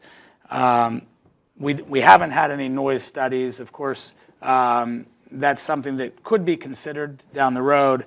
Our ordinances do not require a noise study. That's not to say that we couldn't have one conducted, but certainly if you're inviting a band for a concert event, there's an expectation it's going to violate the minimal decibel level in our noise ordinance. That's to be expected whenever you have events like that. But there are carve-outs in the noise ordinance for things like football games where you have a band and other events like that take place in the community. This would be same as events like that. The last question that was raised at prior council meetings that I have written down is regarding a traffic impact study. And again, that's not something that we have planned. It is something that could be done if necessary, but it is not warranted under our ordinances. There are 3 criteria for warranting a traffic study. It has to deal with average daily trips, dwelling units, which is more for on the development side of things, and conditional uses in a residential district. And again, none of those are applicable to the amphitheater and the park. So whether it's noise or traffic, again, studies can be conducted. None of that is required by ordinances. I would say lastly, there was a publication in the an opinion story in the local newspaper published on November 28th, I believe, and the Penn Franklin, and there were some questions in there, and again, it's probably worth addressing those questions as well, just to provide clarification to the community. One of the questions was about expected continuing costs for staffing, operation, and maintenance. Again, there won't be staffing at the amphitheater per se. The staffing, operation, and maintenance would all be rolled into the overall maintenance that takes place at the community park, whether they're maintaining the ball fields, the grounds, the facilities, the restrooms, or the playgrounds. It would be no different. They would be maintaining the grounds of the amphitheater. So there are no direct costs. We won't be staffing anybody at the amphitheater itself. Those will be blended into our parks and recreation maintenance. Security, traffic, lighting, and noise, that was previously addressed. There was reference to Westmoreland County at our prior meeting and the Westmoreland County comp plan, and the question was why was Murraysville not discussed? That was probably more of an omission on my part than anything else. As I explained tonight, Murraysville in the Phase 3 MCP study was certainly interested in attracting visitors and residents to the park by the installation of the amphitheater. So the community has supported this project at that from that time. Lastly, what is included in the 20 events, I think I have addressed that. It's more of an expectation of the Tuesday at Townsend type events. They're not going to be the 3,000 to 5,000 visitor events that we've heard of. Why is in-kind work proceeding without a final funded plan? That was a good question that was asked. And again, that was prior to me knowing the background and providing that information to council. But the project, the reason why it was proceeding was because the project was already commissioned and approved by prior councils in 2017 and then again in 2019. So the project has been moving forward up through October of this year because council did approve the project in the past. They did fund it, allocate funding in the past, and so it was something that was an ongoing project as well. So lastly, one of the questions was, what was the rationale for prioritizing this project, the amphitheater, at the expense of several others which were deferred? And I can say that at no time were any other projects deferred to support the amphitheater project. If anything was deferred in the municipality, it was because that project either was not necessary at the time that we were considering it, or we deferred it for another reason. But we have not deferred any projects in the municipality during my time here or prior to my time to commission the amphitheater project. So those are some of the items that were discussed in the Penn Franklin. Certainly, if there are any other questions from council, I'd be happy to answer. And I know A couple of questions, Michael. As far as existing grants, are there any time constraints? Meaning, do we have to have certain things done? If we don't, we would risk losing the grant? Yeah, the current grant that we have, I believe, has a timeline of the end of 2023. So that's why, as we've talked about at prior council meetings, we would like to know that in the spring we can hit the ground running with the project so that we can start to get in some of the work under the grant itself. So right now, the $600,000+ grant goes through the end of 2023. Okay. Also, I knew that we were going to apply, and perhaps we have, the NADA access grant. That's right. That would Has be. that been submitted, or? It has been submitted. That grant would be for ADA accessible restrooms.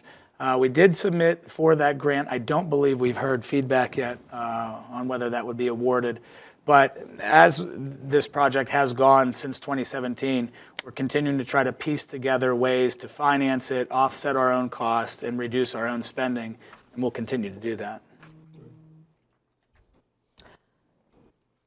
I have a bunch of little questions, of course. Okay, so first, thank you very much for addressing so many of those points and questions that we've asked over time. One of the questions I had asked previously was about the original survey results, and I think when you initially looked into it, we didn't have ready access to those results. Were you able to dig those up at some point afterwards in terms of a number of responses and where they landed? I think it was about 35% of folks had wanted the amphitheater, but do we have I don't recall the number of respondents that we had. I don't have, I can bring that up. I do have the phase 3 study. I can try to pull it up as we're speaking here. I believe there were a few hundred respondents, but I don't know that offhand. I can certainly look that up as we're talking here. I don't even need it right now, but I would like it before too long, please. Okay, certainly. Next question. So right now, we've got about about 600,000 in grant funding. Yes. And then we've allocated and voted on previously around another 800,000. Yes. Well, yes, through the CIP. So about I believe it's $1.4 million. Yep, so about $1.4 million. And what are we looking at as of today for an estimated project cost with all of the dreamy improvements, the extra parking for food trucks, et cetera? Mike has a breakdown that might answer that question. That would be great, and I'd like people to be able to see it. Yeah, you can see it, and he's going to pull it up. So I'll pull this up. Now, this won't be a breakdown of where the final costs lie. I can answer that question as well, but let me pull this up for purposes of seeing the funding here. Yeah, and even if you can sketch on it or type on it, I think the transparency is important right now. Sure. At the best. even So on- this, I sent this to Mike, so this is, the total cost could fluctuate a little bit, but it's pretty close to what the envision is with the current plan. So it's at $1.643 million and $1,643,710, right, is what the guesstimated cost of what the plan is today. $623,050 is the DCNR grant funding, which brings that total down to $1,020,666. In kind that has been done so far is $165,275, brings that cost down to $855,385.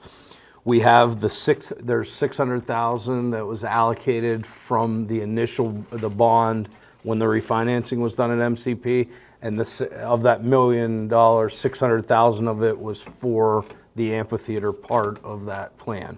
So with that $600,000 bond that's sitting there for that, it brings the cost down to $255,385. Right now, we have $70,000 in individual private donations that were given, which brings the cost to $185,385. That is without, we have not solicited at all any naming rights or advertisements, things like that. Companies that have possibly talked about participating in funding some of that. So, you know, I think the misconception that a lot of people had was that we were deciding to do an amphitheater and we were just going to go get a loan and go into debt for an amphitheater. That's not the case at all. It's been over a long period of time. A lot of money has been allocated for that for many years. All of that money is sitting there and allocated for these. So that's kind of where it stands from a financial standpoint. This gives a little snapshot for it. I'd like to go back to answering your question. You were asking specifically, can you ask me again? Yes. Where we stand on the different aspects of the project? Yeah, and where I'm coming from with this is, you know, I'm in favor of an amphitheater. It could be a phenomenal attraction. That's why I voted for it previously. I'm not in favor of the cost just continuing to go up and up and up. I know that some of our concerns were materials, for example, but the price of lumber has gone down. Right. So it's not fully pre-pandemic, you know, maybe 10 years ago, but that cost has come back down. It's much more reasonable, which makes continuing the amphitheater, as we had originally talked about and voted on, make a lot of sense to me.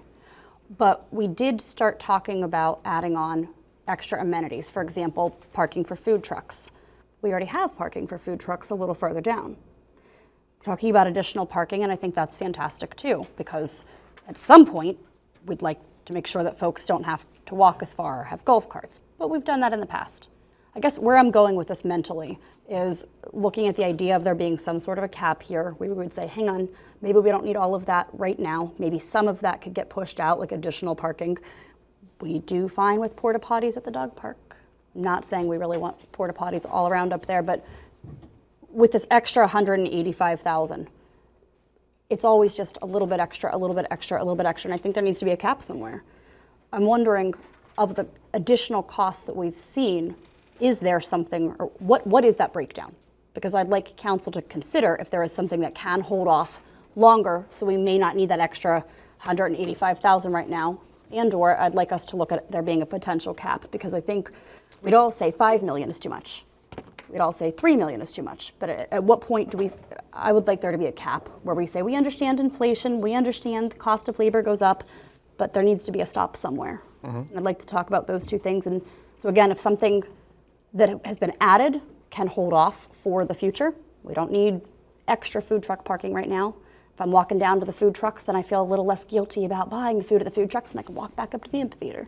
But what could we maybe hold off, and what cap could there be that we feel is mutual? I think it's a good thought. I would almost, Mr. Nesico, I'm guessing that's something you would need to think about and crunch some. Would that be appropriate? It would be. I mean, I could give you rough answers. That's not what we're here for. You know, for instance, one of the items in the project are the restrooms. The grant that we submitted for is $185,000. So, you know, if we obtain something like that, you know, it immediately offsets your costs. A few other items, the utility improvements. Parks Department, the Public Works Department has already begun the work over there on that sort of an item. We have items in stock, the stone, the pipe, we have conduit in stock, things like that. So there has been spending. That's why when you see the in-kind numbers, they kind of fluctuate depending on which document you're looking at. One, there's no true number. Some of those items, you know, stone, they'll purchase in bulk. So some of it's used in the park, some of it's not. So we can't go and pull the invoices and pin down an exact cost. But to answer your question, we have quite a bit of the materials in stock for all the in-kind work that we can conduct. Outside of that, obviously the amphitheater itself would need to be paid for. Some of the parking facilities would not be a tremendous cost for our public works to help grade out and stone. Other than that, the restrooms might be the only one that jump out as something that you could potentially postpone if you ran into a financial crunch. But I am of the opinion, after seeing all of the finances and seeing, you know, how much the project has developed over time, I don't think that the cost is, and again, obviously economics play a major part, market conditions, but I don't see this cost going up for us, the municipality. If anything, I would think the cost would go down. We've been driving the cost down by getting funding. We've been driving the cost down by doing some of the work internally. When you see the 1.6 figure on the board, that contemplates us paying out for all of the work that's done there, including labor for the utility installments and things like that, which our Public Works Department are doing. So that reflects the true cost of the project, but the actual cost to us and the taxpayers is going to be lower than that. As far as setting a cap, I would have to crunch numbers. I'd have to look at items within the budget itself and see what could potentially be maybe part of a phase 2 of the amphitheater project, if you will. I don't have that offhand, but I do think that the project as it is contemplated right now, if anything, it's going to go down in our overall cost that the taxpayers are contributing, that the bond is prepared to finance. So we can certainly look at that, and that's something that we could put some numbers together. I have the numbers in front of me, but I can assure you that I won't be able to succinctly start to dive into what we could pull out of that project and make it efficient for our purposes tonight. That's fine with me, but please do provide that, because for me to feel comfortable going forwards, we supported the idea in the first place, but for me to feel comfortable going forwards with how far the prices come up, I want that full transparency for us and for the community. Understood. Yep. And I would agree. On this, Michael, we have our state representative here, and would there be anything that you could see, Jill, that could be utilized as far as getting additional funding for the park? The ADA application, is that applied or asked for from the state? I believe it's a DCED project it's a federal. This is through the county. It's funneled through the county, but it's federal funding. Federal. I wouldn't want to put our newly elected representative on the spot for something like that or other sources of funding, but I'm sure that we can certainly use the resources that she can provide and try to look at other options that may be available through the state to try to assist us with the project. And I know the Parks Foundation also is, working hard in conjunction with the Recreation Department and looking for those types of grants and whatnot as well. And again, it's worth mentioning, even something as simple as naming rights. We've obviously considered that in the back of our minds, but we're not relying on that for any source of funding. But those are the type of things that I think will help us to continue to drive down costs. If once the amphitheater is built out, we can certainly put that out for a bid. I'm sure that there would be some companies or interested folks willing to bid on naming rights and things like that. Again, if they don't, It's, it's not anything that we're contemplating right now or relying on, I should say. But those are the type of things that we want to continue to do, is to push these type of projects and piece them together over time.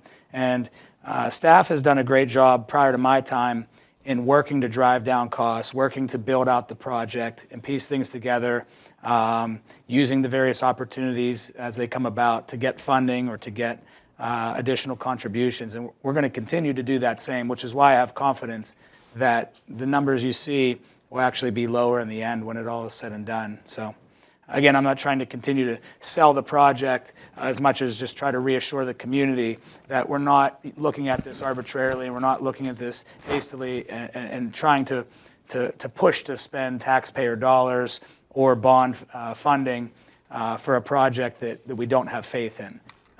It's been a work in progress. It continues to be, and the reason for that is because we want to piece it together slowly and methodically, make sure that we do right by the community itself. I don't really have a question, but I have a couple. Can you hear me? I have a couple comments that I would like to make. First of all, I think from the public input that we have had, whether it's via emails or there was an article, like you had said, in the Penn Franklin. I have a copy of that here as well. We've also had a couple people come forward tonight. I think maybe their reason for being here was not the amphitheater initially, but they live on Weastertown, so thank you for coming and sharing. I think there's two main concerns that have been brought up. One is financial, and the other is safety, right? So financial, we can look at the cost has increased by over 3 times the original amount that was suggested. And as Dr. Corns has said, there is no cap or limit that has been placed on this project, and the scope of this project, since its original inception, has expanded a great deal to encompass a lot of other amenities.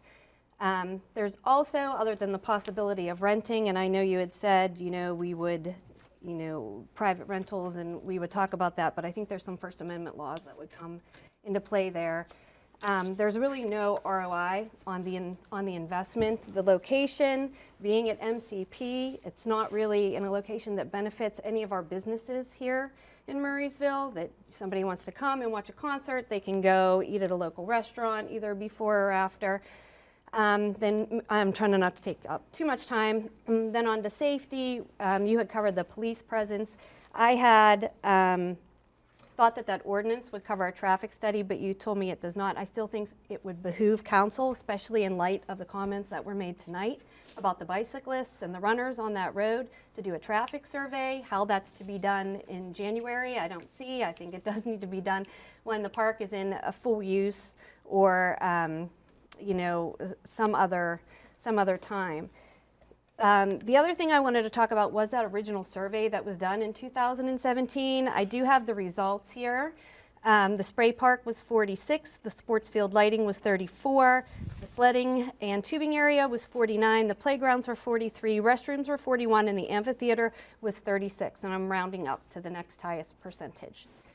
My question about that original survey, as I was not on council when it was done,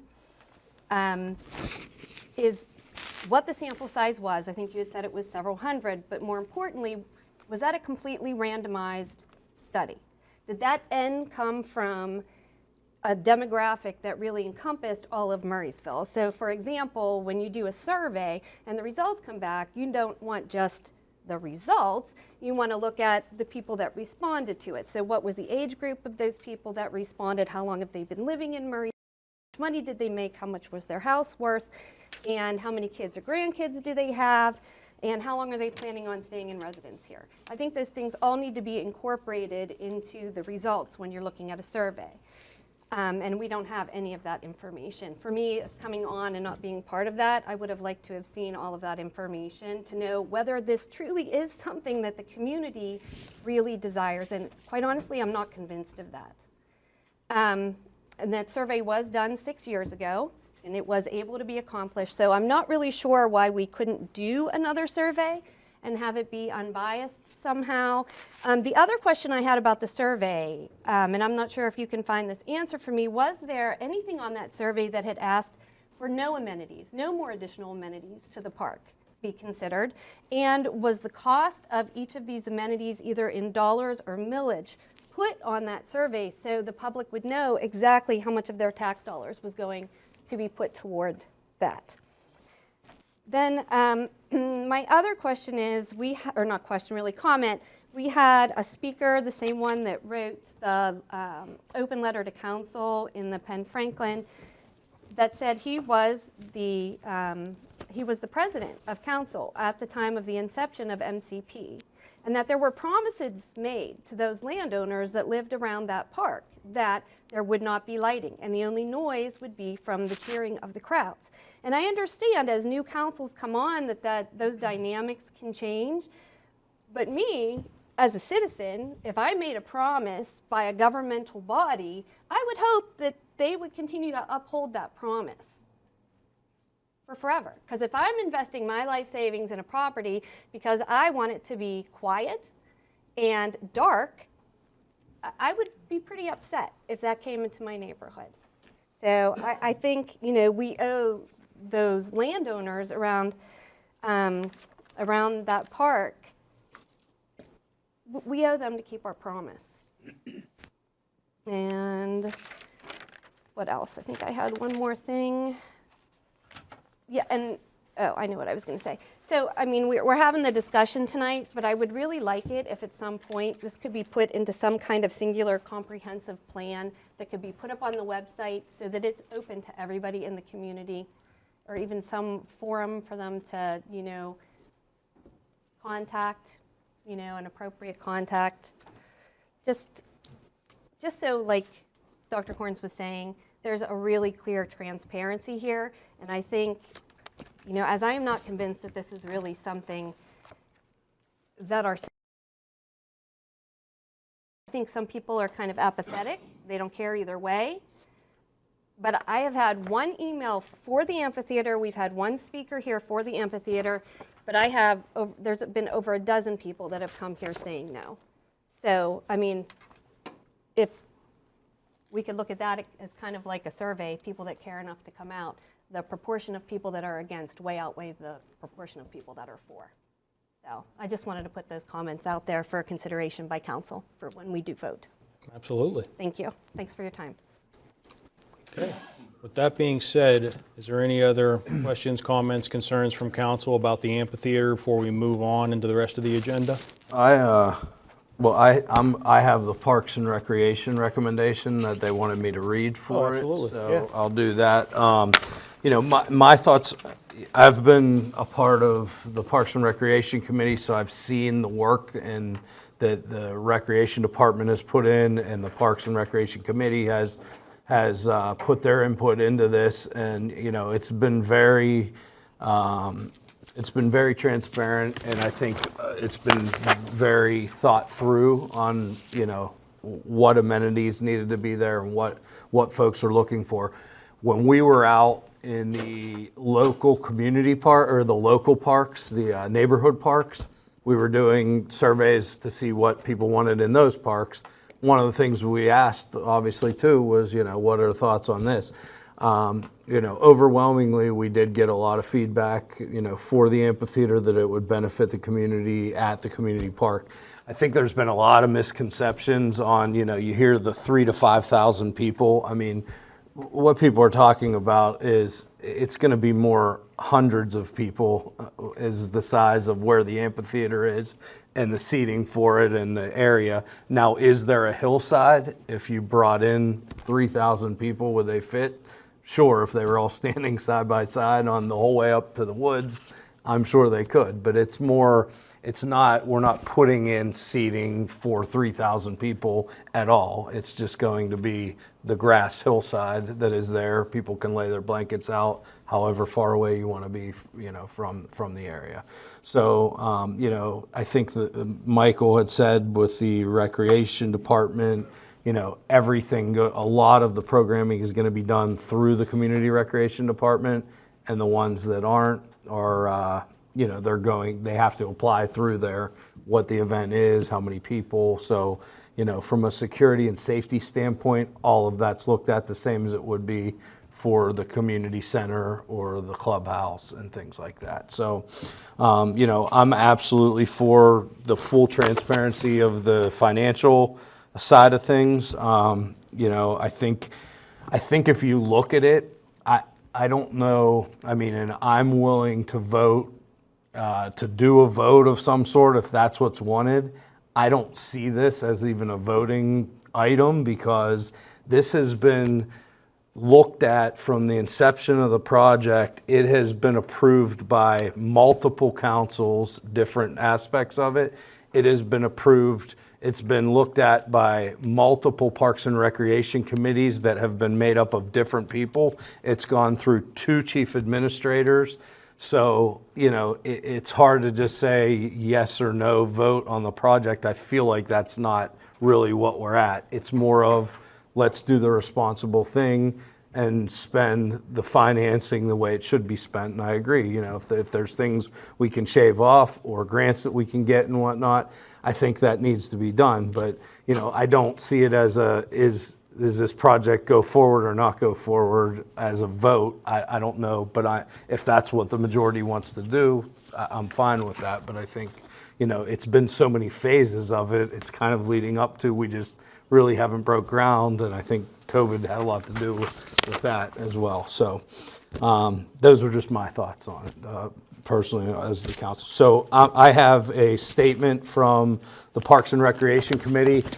They met extensively. Dave, president's back in the back there, and Carly and the rest of the group that has been there. They put a lot of time into these parks and a lot of thought into it. So this was taken very seriously by them. I couldn't tell you how many meetings that this was discussed for a full hour, just on this itself. And everyone wanted all of the information so that they could weigh in on what their thoughts were. And they took a while to get this back because it was very well thought out. So I appreciate, their thoughts. And I'm going to read this. This was sent over by the Parks and Recreation Committee as their statement. The Parks and Recreation Commission Amphitheater Project Recommendation. Studies done from 2016 through 2017 for Murraysville on recreation needs showed the amphitheater for arts, movies, and concerts is near the top of the requested amenities. Numerous public hearings and community surveys were taken, which all justify its addition to MCP. Costs for the facility have increased in recent years, with the majority being changes in the scope of work, including internal roadways and utility extensions. Cost of labor and materials increased over the initial planning stages due to a labor and material increase. These track the national cost increase for the construction in the U.S. during this period. Also, one of the initial designs was poorly structured and was corrected with a more complete design. Financial resources in the form of DCNR grants, bond issue set aside, donations, and in-kind public works efforts are part of the financial makeup of the project. Regarding the DCNR grant, the thought is that if we cancel the existing grant in view of our previous cancellation during the COVID time, we will seriously jeopardize our ability to acquire any future grants. Concern for concert attendees' behavior has been considered and was deemed not a negative factor. Our experience with the annual concert in the park showed little adverse behavior with upward of 2,000 to 3,000 attendees, which will not be in this park. Also, the Parks and Recreation Department will screen all venue applications to eliminate the possibility of disruptive or unwanted behaviors. The potential uses for the amphitheater include summer concerts of all genres, movie nights, comedy nights, school band and choral events, ballroom dancing classes or events, yoga and fitness classes, preschool graduations, weddings, receptions, memorial services, theater events, similar to Apple Hill Playhouse and more. speaking engagements, battle of the bands for teenagers, picnics, vendor events, craft shows, wine and beer festivals, fundraising events, storytelling events, arts events, and nature and outdoor events. The amphitheater will provide a much-needed venue for all age groups, from children's events to senior dances, all sizes, from small storytelling events to large orchestra performances, and all seasons, from spring recitals to holiday gatherings. We can look at our neighbors like Greensburg and Monroeville and see what the various events that make for vibrant community experiences that an amphitheater will bring. With money already spent, time and effort already given, and infrastructure already started, we feel that turning back, even in the face of unforeseen cost increases, would be a mistake. Comparing the numbers from the initial amphitheater project to the current numbers is a bit misleading, since the new costs include infrastructure work and improvements to the whole of MCP. After careful review of these factors, the Parks and Recreation Commission advises the continuation of the amphitheater project. Thank you. Yep. Thank you. Could you please send a copy of that to each of us? Absolutely. Thank you. All right, we will move on to the council action items this evening. Before I ask for any motions, I just want to note for council that I believe items A, B, C, and E all come with conditions and comments from staff. So what I would just ask that any motion come with the caveat that it is inclusive of all staff conditions and comments as contained in the briefing. So with that being said, could I have a motion for 14A? I'll make a motion to consider approval of CU 4-22 Hermes Gas Development, tax parcel 49-02-00-0-001, 5476 Logan's Ferry Road, Oil and Gas Overlay District for the major excavation and development of an unconventional gas well. Second. And that is inclusive of staff conditions and comments? Correct, inclusive of all staff conditions and comments. Sorry, you did say that. And for the record, I will be recusing myself from this vote entirely, as my husband is employed by one of the parties. So, just no participation, no vote. We all understand that. We'll make sure the minutes reflect that, everyone. I have a question on the motion. Sure. Technically, the motion was to consider approval. Correct. Okay. So the motion on the floor is to consider approval. All right. It should be to approve it.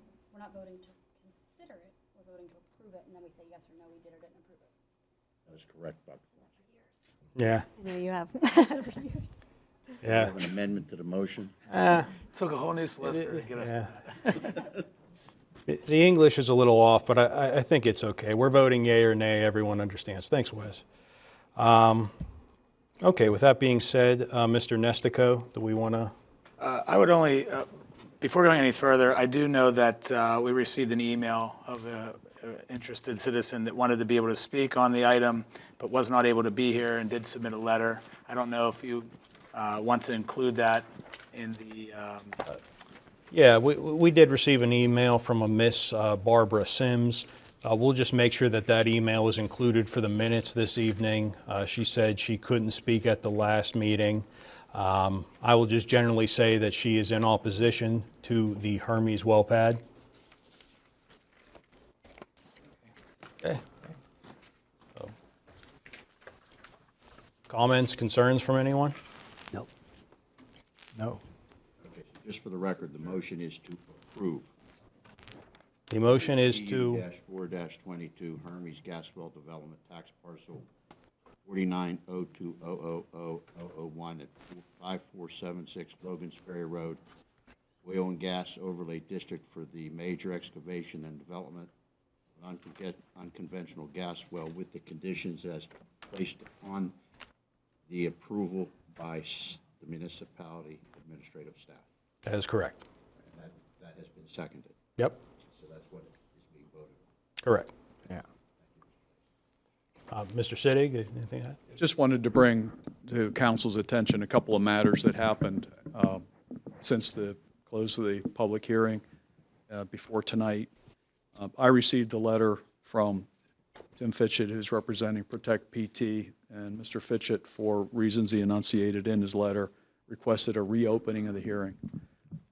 As council may recall, at the end of that hearing, there were questions made about what additional evidence may have been, he may have wanted to present, specifically having to do with an expert. And it was determined that expert, it had to do with the interpretation or application of the ordinances, wasn't relevant to the criteria of the conditional use. And as a result of that, the hearing was closed. I did a response letter, which I sent to Mr. Fitchett and counsel for the applicant, just replying it. Take it very seriously when you talk about due process. I have a long history here. This municipality has a long history of protecting due process diligently, so that wasn't something that was taken lightly. Two things. We think the ruling was correct, in fact, that there wasn't a proffer as to something that was going to be relevant. Secondly, there's nothing legally that's called a reopener. You'd essentially have to start the hearing over, re-advertise. So, that's even procedurally not appropriately here tonight, but I wanted to bring that to council's attention. And I took some time to really thoroughly go through that. We had a transcript and was able to, really outline exactly why municipality did what we did. The other thing that occurred is we received a letter, and I didn't receive it personally, but it was forwarded to the municipality. Council may recall that there were two residents that members of Protect PT that were proffered for having standing. And the most proximate, really an adjacent property owner, which really put the issue to rest, was Tony Ash. And so we proceeded, really didn't get into the other resident. We got a letter that's dated January 5th where Ms. Ash, her membership, and withdraws support from this entirely. So we're left with the other single resident that had standing. And what the record clearly had to state about that was we don't know exactly how far that resident was from the proposed well pad, but we know that it was outside a radius of a half mile. What the applicant, Olympus, has offered, and I agree at the state of the law as we stand today, is that person wouldn't have standing. My recommendation is that we can make findings on it, but we not let that drive the case, that we get to the merits of the case. That's, might be an issue for another day, but I don't think we should just avoid the merits and say this rises and falls on standing. So I suggest that you proceed with the vote on the merits, based on the motion that's in front of you. Okay, wonderful. Thank you for your recommendation. Okay, so with that being said, again, as we just discussed with Mr. Long, the motion on the floor is to approve 14A, which is CU 422. So with that being said, questions, concerns, comments from council prior to us going to this vote? No. Okay, hearing none, all those in favor, please say aye. Aye. Opposed? And we will note that Mrs. Lee Corns, or Dr. Corns, is abstaining from this vote. Okay, thank you, everyone. Motion passes. That brings us to 14B. And in light of the grammatical change, I'd ask that someone say motion to approve or motion to deny. Motion to approve of or deny of a major land development, SP3. Carl, motion, just say motion to approve. Yeah. Motion to approve. Yeah. Okay. A major land development, SP-3-22 Hermes Glass Well Development, tax parcel 4902000001, 5476 Logan's Ferry Road, Oil and Gas Overlay District, for the development of an unconventional gas well, to include a modification of the landscaping requirements as cited in 220-51B 1H of the Murraysville Code and the modification of the noise ordinance 1, or I, I'm not certain, 57 One. I, 57-8E of the Murraysville Code, including all the conditions thereto. Second. Thank you. Okay, I will state for the record again, if I need to, that I am recusing myself. My husband works for legal representation for one of the parties. thank you. Okay, so I would again just note the motion on the floor is for the approval of SP 3-22, inclusive of the comments and conditions as contained in the staff briefing. Before we vote, are there any questions or concerns from council? Okay, hearing none, all those in favor, please say aye. Aye. Opposed? And we would again note that Dr. Lee Corns is abstaining from that vote. Motion passes. Okay, that brings us to 14C. Can I have a motion to approve 14C? I'll make a motion to approve a major land development application, SP-4CU-8-22, Bushy Run Investments, LP, Phase 2, Fusting Executive Park for construction of an 80,000 square foot office building and a 36,000 square foot retail center, Wilson and Manor Road, tax parcel 49-21-00-0-087, Zone B Business District. And that's inclusive of conditions and... And that is inclusive of conditions set forth by Planning Commission and staff. Thank you. And Jamie? Second by Dr. Lee Corn.